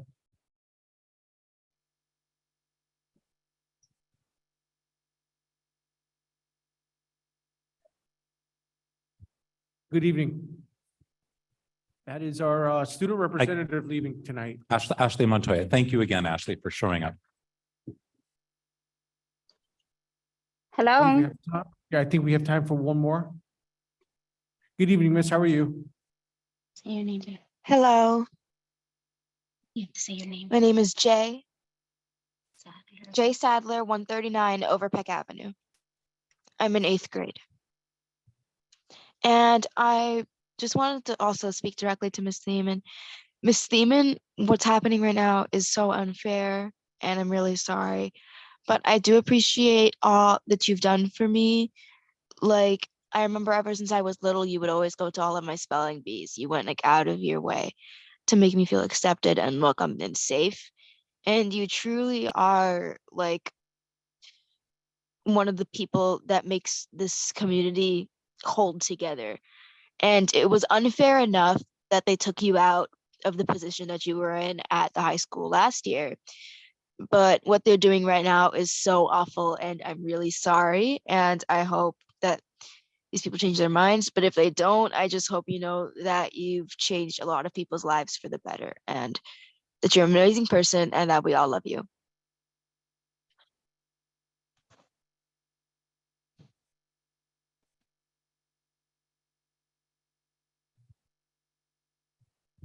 Okay, that will conclude our hour of public comment on agenda items. Moving on to resolutions. President Van, can I make a very brief statement? Yes, sir. I'm kind of biting my tongue, and it really doesn't benefit me in any way to wade into these waters, but I feel a little bit uncomfortable with us meaning the residents of Ridgefield Park, placing all of the blame on Dr. Haines. I think it's okay to have criticisms.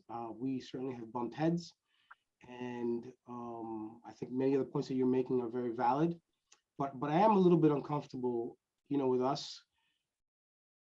I don't like heroes and I don't like scapegoats, and I'm a little bit uncomfortable with us, pretending that some of this, as I said in a couple of meetings ago, this rot started when Dr. Haines got here. Many of us on the board right now ran because there were problems that existed in this district long before Dr. Haines came to this district. So I think, he's sitting in the big chair and he's got to take the heat. I don't have a problem with that, but we have a habit in this town of scapegoating. When Dr. Bender got in, she was here 2 weeks and she was made responsible for the cockroach problem in the locker rooms. And I wasn't comfortable with it then. And I'm not comfortable with all the blame for all of our problems being on Dr. Haines. I don't think it's fair. And I think it absolves us from responsibility that we have to attend these meetings, to vote properly, to be thoughtful how we vote, to be thoughtful about the things we say, and to hold our teachers in district accountable. So I just wanted to share that because it was kind of weighing on me. And that's all I have to say. Thank you.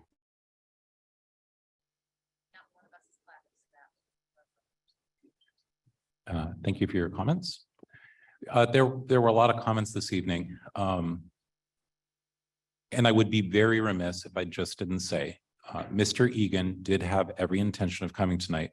He was not able to be attending tonight because he, at this time, needs to attend to his spouse.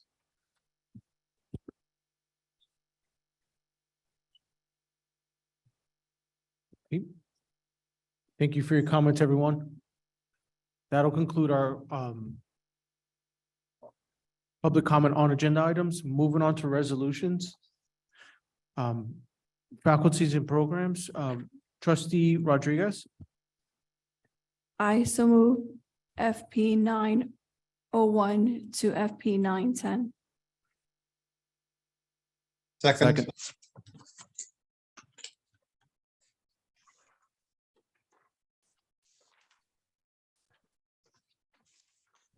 Mr. Gomes, Yes. Mrs. McNeil, Yes. Dr. Martinez, Yes. Mrs. Orth, Yes. Mrs. Rodriguez, Yes. Mr. Verselli, Yes. President Fernandez. Yes. Motion carries. Moving on to buildings and grounds, Trustee McNeil. I'd like to move resolution 1001. Second.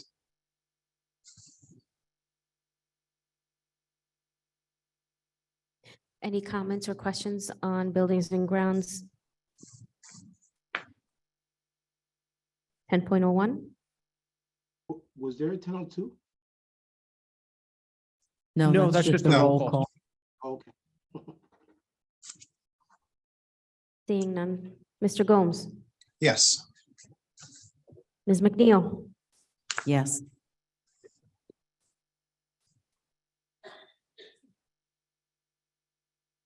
Dr. Martinez, Yes. Ms. Orth, Yes. Yes. Ms. Rodriguez, Yes.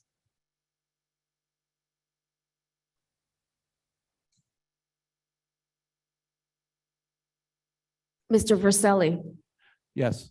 President Fernandez. Yes. Motion carries. Moving on to finance and insurance, Trustee Gomes. I so move FI 1101 to 1118. Second.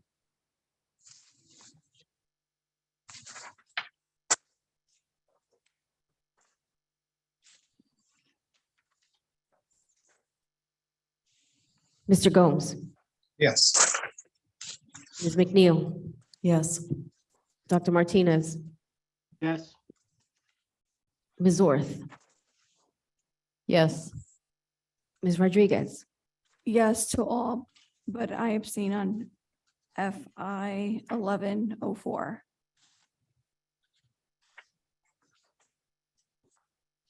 Mr. Verselli, Yes. President Fernandez. Yes. Motion carries. Consent agenda, trustee Orth, I so move item 1201. Second.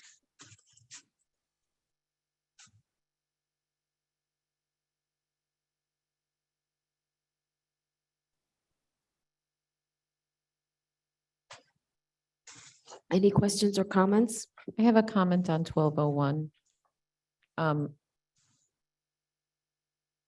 We're approving this on an availability basis, and we've previously turned one organization away, saying that we wouldn't approve it on an availability basis. I think we need to be consistent in what we're doing. I see there's a note here under the executive content. I just think that we need to decide one way or the other whether we're going to accommodate these requests on an as available basis for all organizations. For some organizations, there's just no consistency to it. So I don't know what to say here.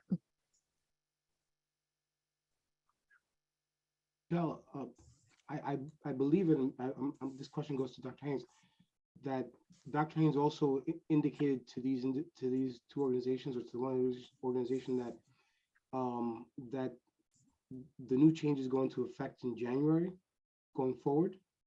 Is that correct? Yeah, that is correct.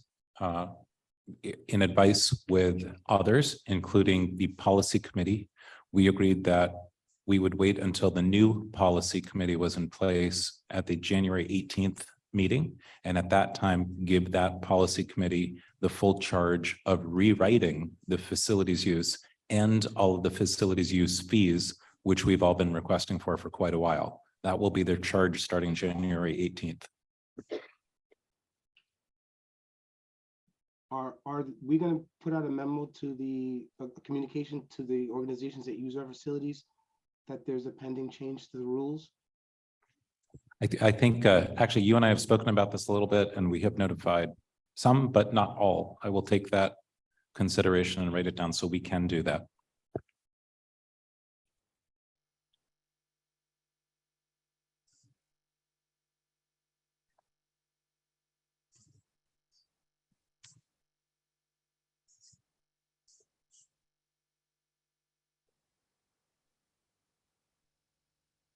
Mr. Gomes, Yes.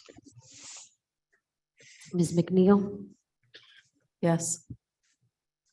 Dr. Martinez, Yes. Ms. Orth, Yes, with the understanding that the policy committee will address the coming year. Nancy, if you could please note that in our minutes.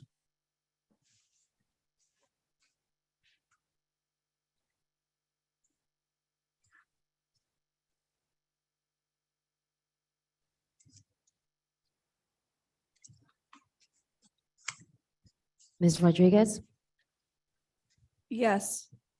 Mr. Verselli, Yes. President Fernandez. Yes.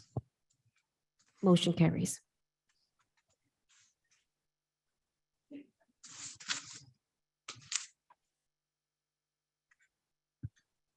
Moving on to personnel, trustee Verselli, I so move 1301 to 1318, excluding 1306.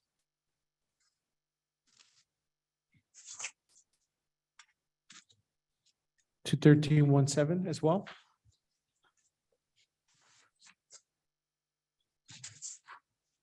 Yeah, I went to 1318, no? No, 17. Oh. Oh, sorry, 1317. Thank you so much. Second.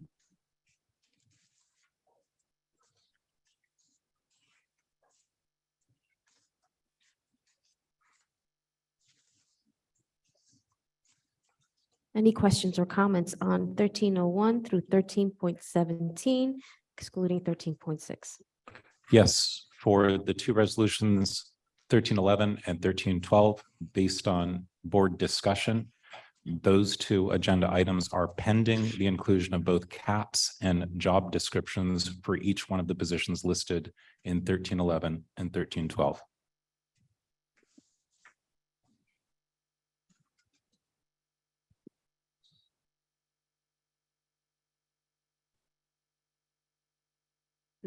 Nancy, I just want to make a comment for 1304. We have an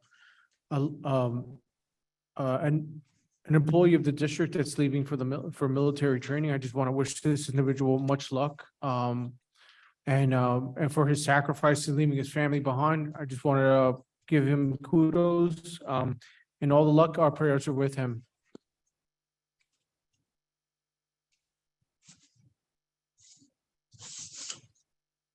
Mr. Gomes, Yes. Ms. McNeil, Yes. Dr. Martinez, Yes. Ms. Orth, Yes. Ms. Rodriguez, Yes. Mr. Verselli, Yes. President Fernandez. Yes. Motion carries. Okay, that will conclude our resolutions for this evening. I'd like to move on to citizens' comments on off agenda items. President Fernandez, can I just say one thing? Oh, yes, sir. Before we go, I just want to thank, I don't know if, I seen a lot of people that came down, people of the public that volunteered their time, but want to give a big thanks to the all school special needs for their 5K. Bobby Lee, once again, and his whole entire team did a great job. I think everybody needs to know that 1000% of that money goes to our children, and they do a fabulous job of raising money. And I know that they got an increase this year, but there was still a lot more people that could have been there, and it was a little upsetting not to see everybody there, but hopefully next year we get everybody out.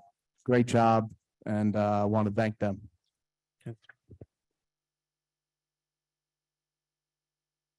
Well said, sir. Okay. Moving on to public comment off agenda items. President Fernandez, while we queue that up, can I make another brief statement?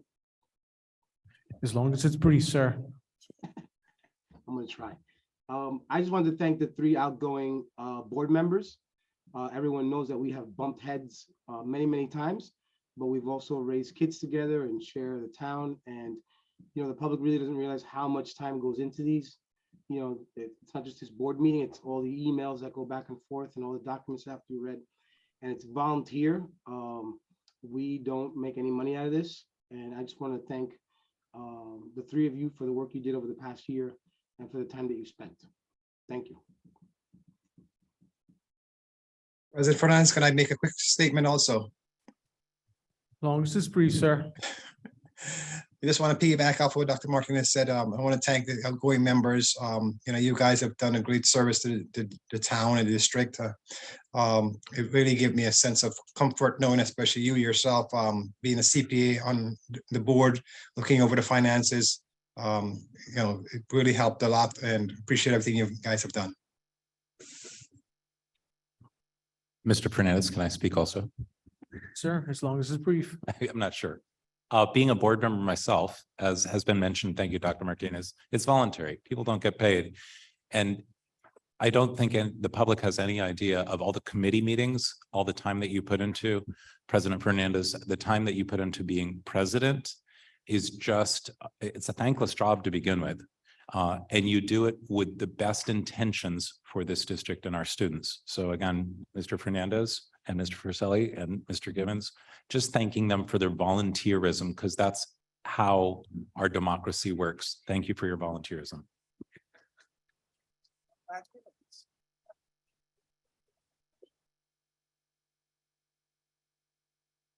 Yes, I would like to thank them also. I've been attending board meetings for, oh my goodness. When it was at the library and I was like the only parent there. And it's different, you know, but I just wanted to thank the board members for their dedication, their sacrifices. And, you know, it's not only, we meet numerous times a month. And I just want to thank you for the support here and also in the community. Thank you.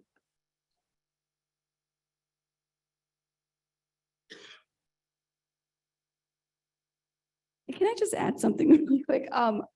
I attend, you know, just thank the community and the teachers, the aides, the bus drivers, the administrators. Just thank you. I attended, unfortunately, I wasn't able to attend all the holiday concerts, but I did attend the concert at Roosevelt. Well, here, it was the Roosevelt School holiday concert, and the children, the staff, staff dedicated their time, volunteered their time, and the children were absolutely amazing. And thanks for the parents too that posted their videos of their children concert online and social media. Thank you very much.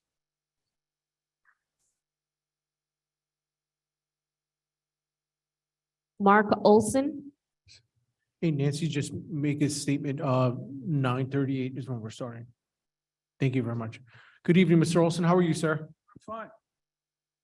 I'm Mark Olson, 96 Highland Place. I'm here in my official capacity as Commissioner of Public Works tonight, but specifically the portion for arts and culture that I'm responsible for. I would like to engage more and collaborate more with the district on arts projects, public art, certainly murals and those things, but specifically concerts. I would love it if music students from the school would do warm-ups before the bands for the concerts in the summer. January 4th, there's going to be a public meeting, and that's the kickoff of the planning for the summer arts schedule. It's open in public in the Civic Center on the 3rd floor, 7:30 at night. And the other item I want to talk about tonight is kind of the first wave of that is happening tomorrow night. There is a concert given by a little over 50% high school students from Ridgefield Park. There's a couple of students from Oakland, one from East Rutherford. It's a free Christmas concert. We just ask that you send an email to concertsartsculture@ridgefieldpark.org to let us know you're coming. We have about 25 seats left. The Civic Center isn't that big. We only have room for about 80 people. So that email address again is concertsarts@ridgefieldpark.org. That's it. Thank you. Thank you, sir. Have a good evening. Leslie Gottlieb. Good evening, miss. How are you? Hey, Leslie Gottlieb, 464A Liberty Street, 102 Little Ferry. Two quick things. For those wondering, our rep, Nick from Little Ferry, he's under the weather tonight. That's why he's not here. I just figured somebody might want to know. And the second thing is I have nothing but praise for the early college program. As Ms. Hasselberger mentioned, my son was in the first cohort, which went through a bit with the pandemic and being the first. But again, he's on track. He's going to be graduating Montclair State in the spring class, and then a year, and I'll have his master's. And anyone, I could see that our student representative was a member of that program. And I am still blown away by the one who managed to finish it in a year and a half. But anyone who has a high school freshman, sophomore, look into it. If you think it's the right thing for your child, go for it. You won't regret it. Thank you. Thank you for your comments, Ms. Gottlieb. Ms. Gottlieb, how much money did it save you? Gottlieb, we have a direct question for you. Yeah, nobody's talks about, I mean, the time is important, but how much money did you or Alan save on that program? Not having to pay college credits. Ms. Gottlieb, you'll have to speak into the mic. I'm so sorry. He came in with the full 60 credits. So I really don't know what the tuition at Montclair State is per credit, but it's 2 years worth of Montclair State tuition we saved. So we charge for that program, I believe it's $3,000 for that associate's degree. Do the math. It's a pretty good deal. Thank you for his comments, Ms. Gottlieb. Janet Malou.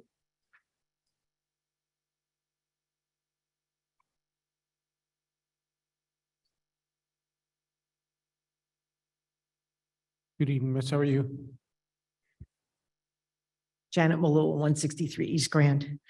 First of all, even though I did not agree with a lot of what 3 members that are stepping down, you did put the time in.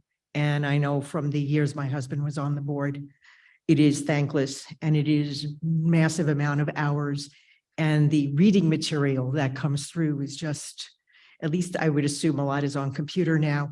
You know, you didn't get envelopes this thick, dropped off at the house every other day.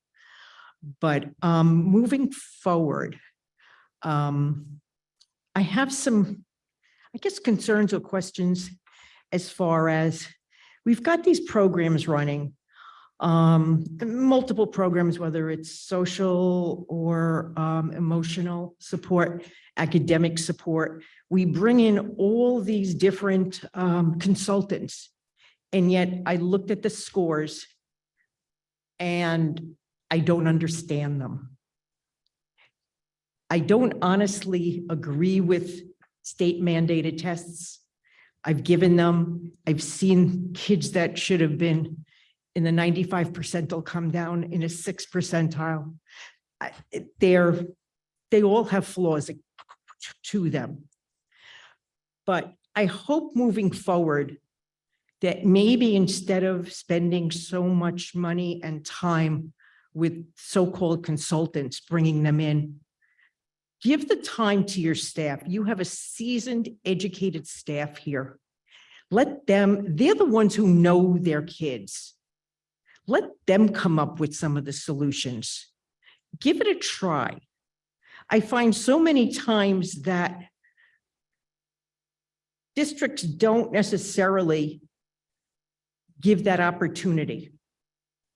And if you probably took just one department on one grade level and took a look at the combined years that these people have in, the level of education they have, and they do this day to day, and they see their kids every day.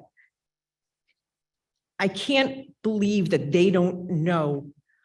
They can't sit down as a small group and say, okay, this is what I'm seeing, this is what I'm seeing. How are you dealing with this? How are you dealing with that? And come up with a better plan. That's one. Respecting the staff. I find it a little upsetting that we have teachers that are now teaching for a year and a half without a contract. I can honestly remember one year, many years ago, where a contract was settled over dinners. Okay. Board members on the team cooked one night. They did it right here in the teacher's cafeteria.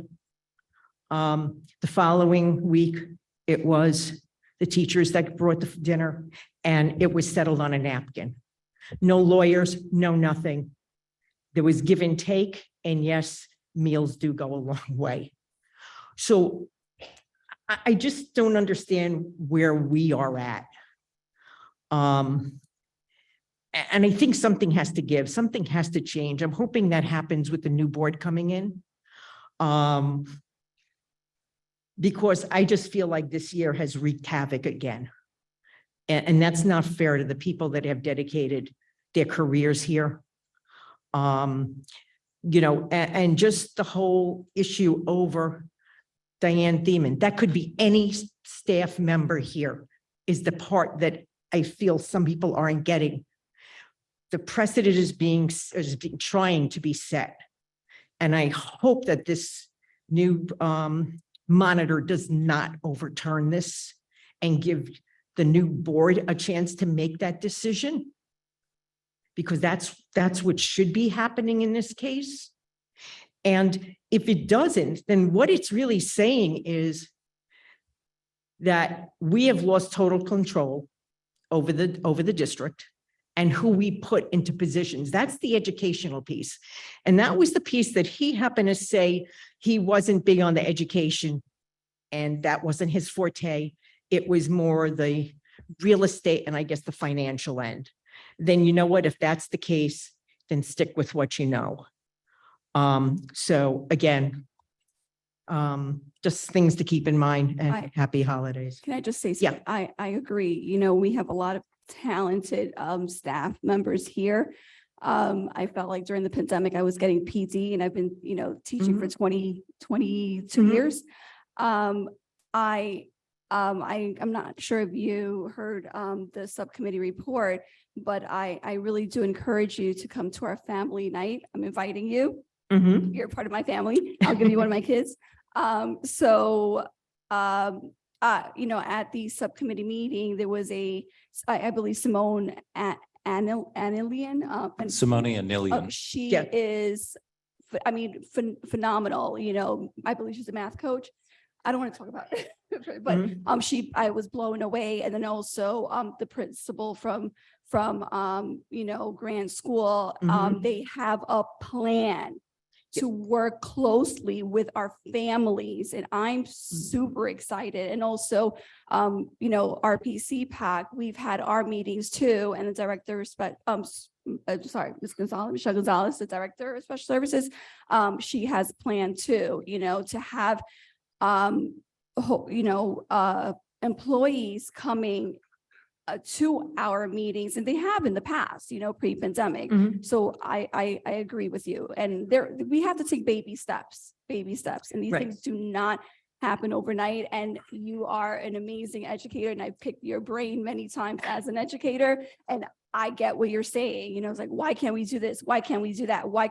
And I've learned to be very patient, and it's very challenging for me to be patient because I want action right now, but we are taking baby steps, and we just have to work together as a community. And so much has happened, you know, recently, past couple of days, weeks, and it's been a rough year for everyone. So we just have to work together, you know, just think about, you know, my Michelle, no, you haven't. You know, it's our children. They are the future, but we have to take baby steps. And I'm confident that we're going to, you know, unite and work together as a district and as a board moving forward. And we got it. Actually, the families getting involved probably is a good thing, because I happened to check a message I got last night, and it was, I don't know where to even start with this math example. And I looked at it and I just cringed, honestly, because I looked at it and I said, oh, what a waste of time. And you know what? It became a clarity moment for me, because this was a 5th grade thing. And I looked at it and it dawned on me, that's why the 9th grade scores are as low as they are. And that's a whole other conversation one day that we can have. Anyway, thank you. Thank you, Ms. Melo, for your comments. Susan DeSantis. President Fernandez, while Mrs. DeSantis is coming up to the microphone, may I just respond to one point? Yes, ma'am. Sure, thank you. I just wanted to make sure that I think it's important for the public to understand the current status of negotiations with the Teachers Association was basically put on hold as a result of a mutual decision to wait for a decision by an arbitrator on a matter that was important to negotiations. And we waited over a year, almost a year and a half for that decision through no fault of either the board or the association. But that is really what has caused the delay. And as soon as that decision came out a short time ago, we reached out to one another, and we're going to be sitting down sometime in early either January, if we can find a date.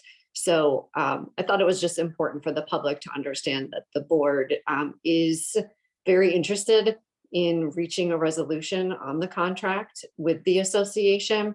And this was, the delay was caused by no fault of either side. Thank you. Thank you for that, Ms.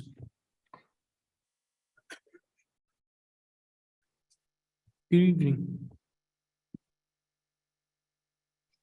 Susan DeSantis. Carrie, thank you for that clarification. Could you answer the question, what's the status of the suit with Little Ferry right now? Sure, as I have updated the last couple of meetings, we are filing a motion to request that the judge who's handling the case basically resolve the case on the papers that we file. We have just completed that. So I would expect probably in the next 45 days. Well, it seems like a long time. That's how long the administrative law judge has to issue a decision. So hopefully sometime in February, we will have a decision on that case. Until then, I won't have any updates. We will just be waiting. Okay, thank you. You're welcome. Why isn't the official election results on the agenda as has been in the past?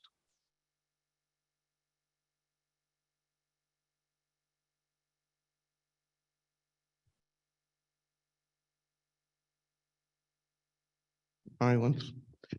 What is the status of the science lab and culinary rooms? Have they been redone since this was approved 2 years ago?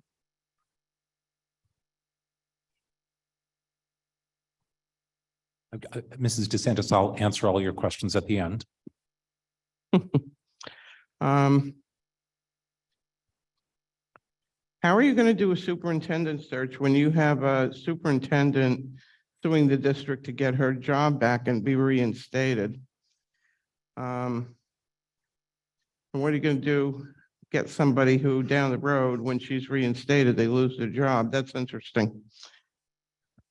This community, these parents and the community petitioned this board for 2 years, coming to meetings, petitions to get Dr. Bender the job. She was given it. And you all took that away. And you thought, well, you know, they'll go away, they'll shut up. But you proved wrong.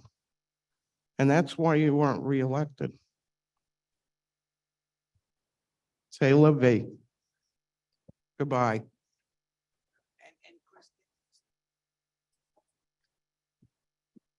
So Mrs. DeSantis, the science and culinary labs are in the planning stage.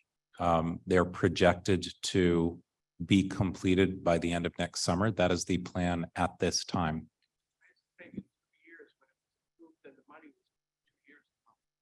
So as I said, I said on another board, I talked to many other superintendents because of the global supply chain, because of the pandemic, because of things that took time, because of labor, because of cost overruns.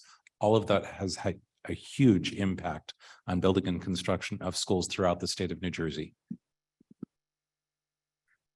Haines, has the money for those 2 rooms, or I guess I think it's 3 rooms actually, that money has already been, I believe the word is encumbered? Yeah, it was earmarked. That came up in the finance committee. I will defer to Mrs. Grabstein and Mrs. Loyanacona, but yes, that money was set aside, and that's why those projects are going forward.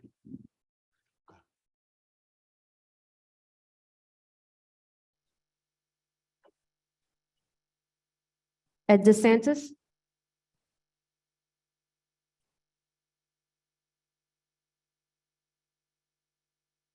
Good evening. Good evening. DeSantis still at 15 Homestead Place.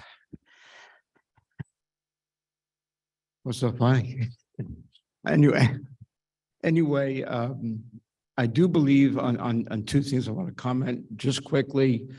There was a policy committee meeting that set up a policy as far as who would be charged and almost bumping rights to have the buildings used. I believe it was done in 2016. I don't know if that policy exists as it was then. Trying to remember exactly, but I believe there was a level of free for children in town, those things, and other organizations in town. And then which might have included going to Little Ferry too, I don't remember. And then anybody outside of that. I don't know if it's still in existence. And I think it was around 2016, if the policy committee wants to check. The only other thing I want to say is somebody in the report mentioned an RFP for superintendent of schools. You don't need an RFP. You have a superintendent. She's right there. You already have one. Thank you.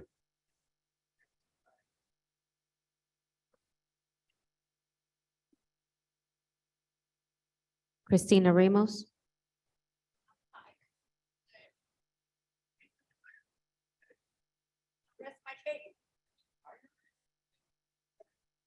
John Rafferty.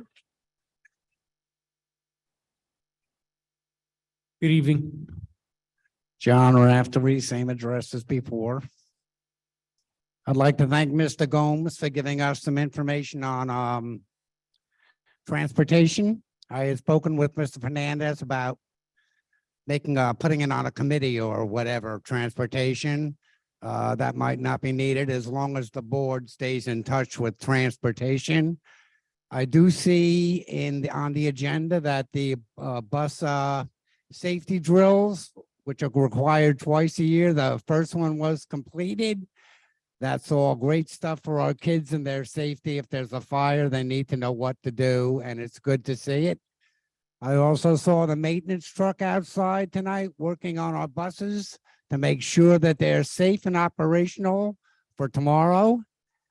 And I also see that the drug testing was set up with Holy Name Hospital and for drug and alcohol testing as required by DOT. So transportation is certainly moving in the right direction, simple as that.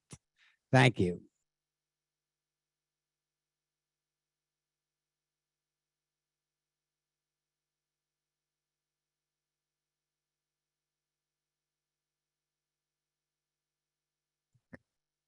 Melissa D. I apologize. I cannot read your last name. Melissa D.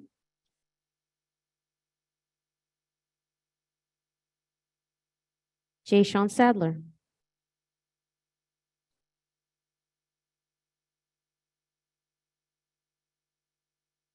Good evening.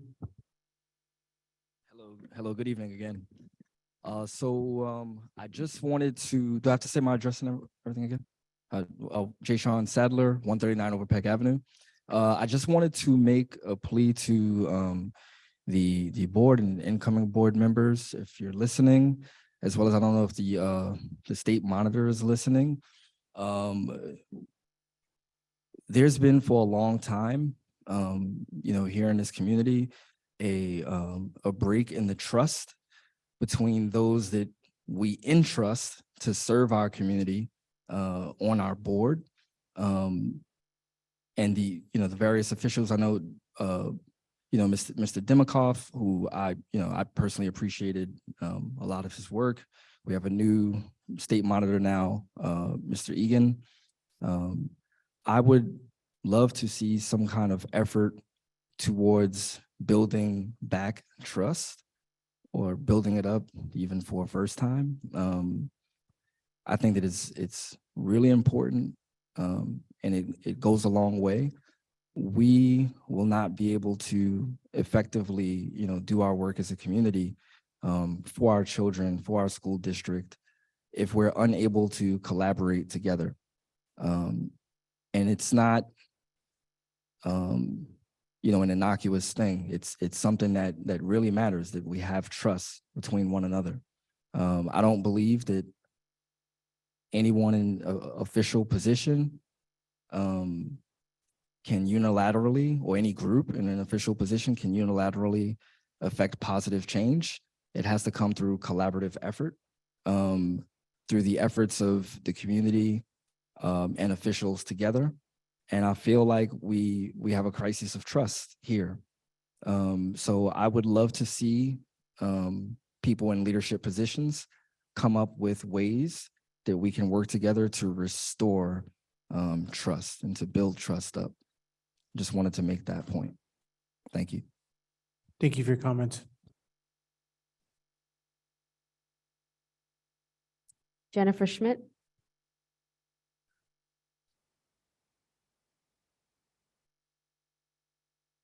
Good evening.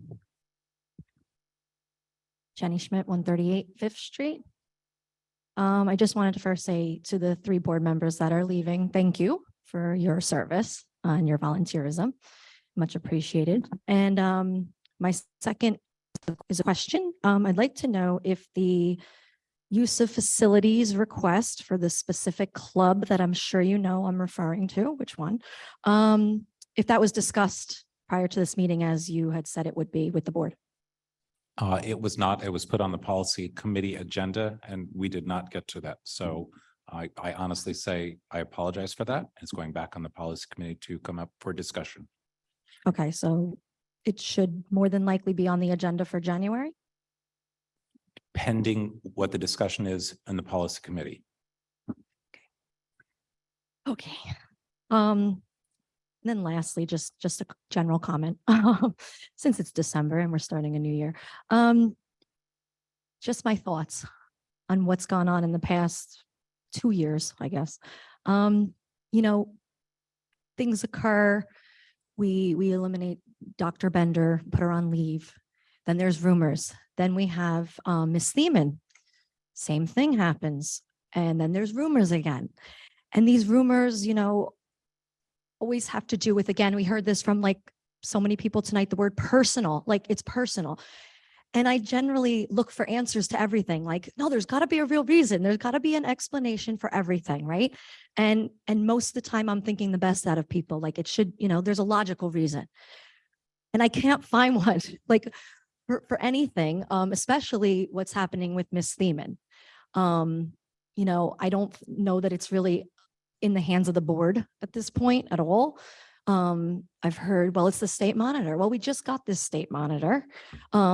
You heard Dr. Martinez say, well, don't blame, Dr. Haines 100%. It's not all his. Who is it? Like, what is it? And then we hear like, it's going to be Little Ferry. We want to join with Little Ferry. It's all about Little Ferry.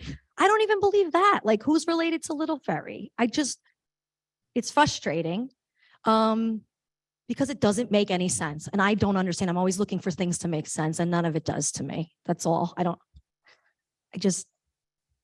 at a loss. And like even certain things, it's like, well, the things that people say around town, well, that would hurt us as taxpayers or that would hurt the children. Do I really think that the people on the board or the people that work for our district are here to hurt our children or put their personal beefs ahead of what's best for our children? Like, I can't believe that. I don't accept that.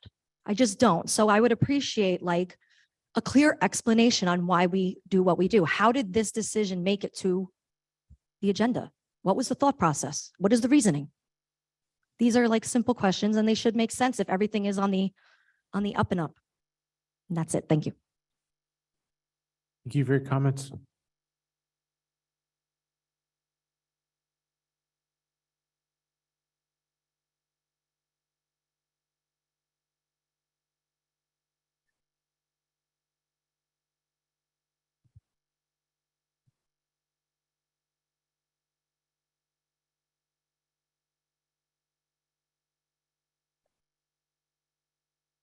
Good evening, miss.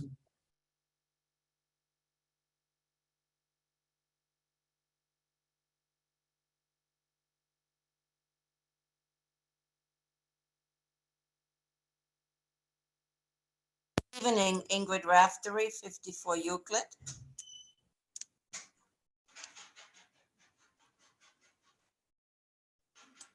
Can you hear me? Yes, ma'am. Okay, thank you. I couldn't. I'm a bit baffled because I've been listening. I usually don't speak a lot, but it's almost like the term for me is déjà vu. We had Dr. Bender, who did an excellent job. Was she perfect? No, but she did an excellent job. And we never found out the reason why she was let go. And now we're spending a lot of money for her to sit at home. And here is Miss Thiemann. Same, no reasoning that I hear or that I see.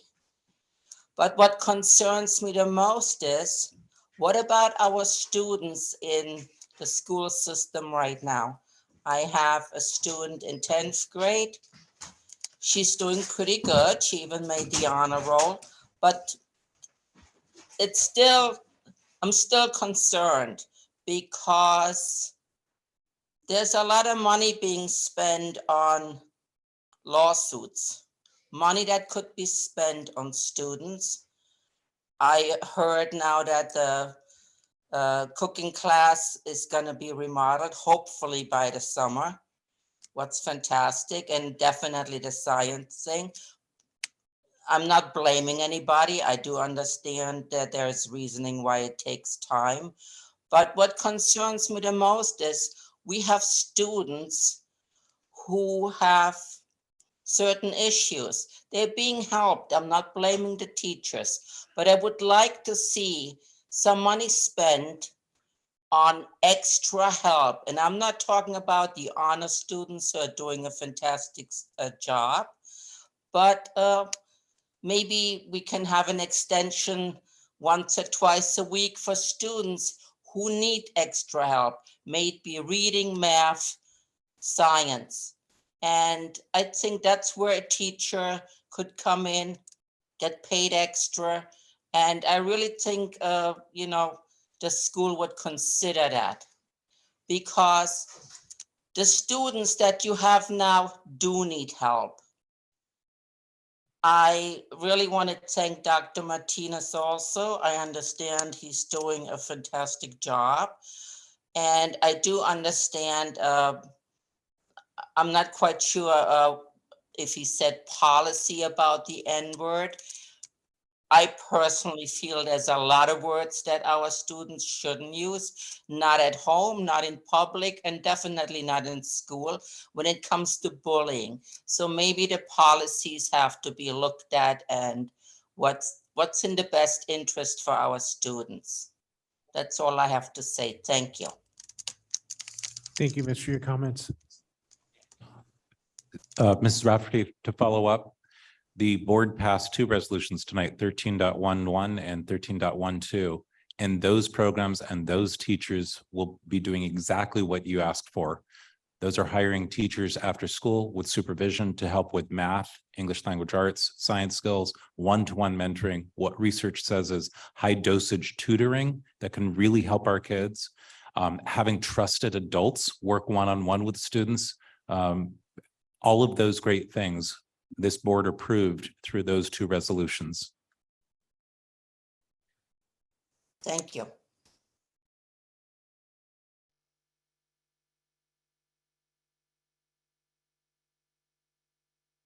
Hi, good evening. Good evening. My name is Elena Hanna. I live in Little Ferry, 14 St. John Street. I wanted to thank and wish good luck to Board of Education President, Mr. Fernandez, also Mr. Verselli and Mr. Gibbons.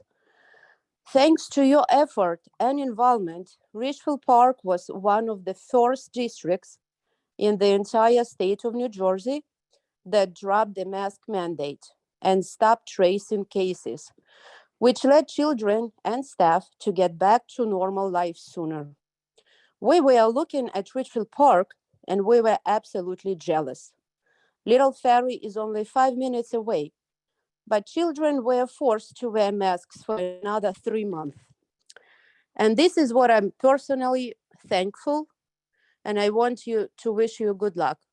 Thank you so much for following the science and unmasking children. Thank you. Merry Christmas and Happy New Year. Thank you so much. So on a related topic, I touch bases pretty regularly with Erin Aguilar, who was approved as the district head nurse tonight by a sidebar. Thank you again for that. And who gave me a wonderful present this holiday season by saying, as of today, this district is under 10% as far as flu is the most common occurring thing that's going around right now. Flu, very, very few viruses. But we're still under around 7 to 10%, which is pretty fantastic. And we're looking to send our kids home healthy for the holidays. Thank you for your comment.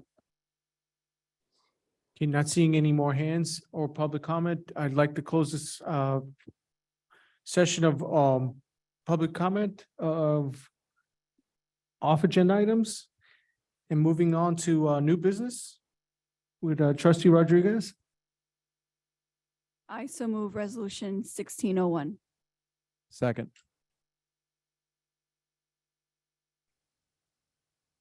Any questions or comments on faculties and program 16.01? Seeing none. Mr. Gomes? Sorry. Yes. Ms. McNeil? Yes. Dr. Martinez? Yes. Ms. Orth? Yes. Ms. Rodriguez? Yes. Mr. Verselli? Yes. President Fernandez? Yes.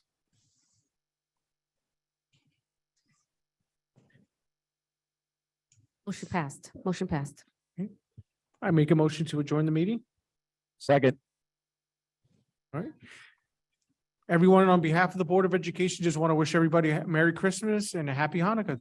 Happy New Year, everyone. Thank you. Same President to you all. Fernandez. You all for your hard work.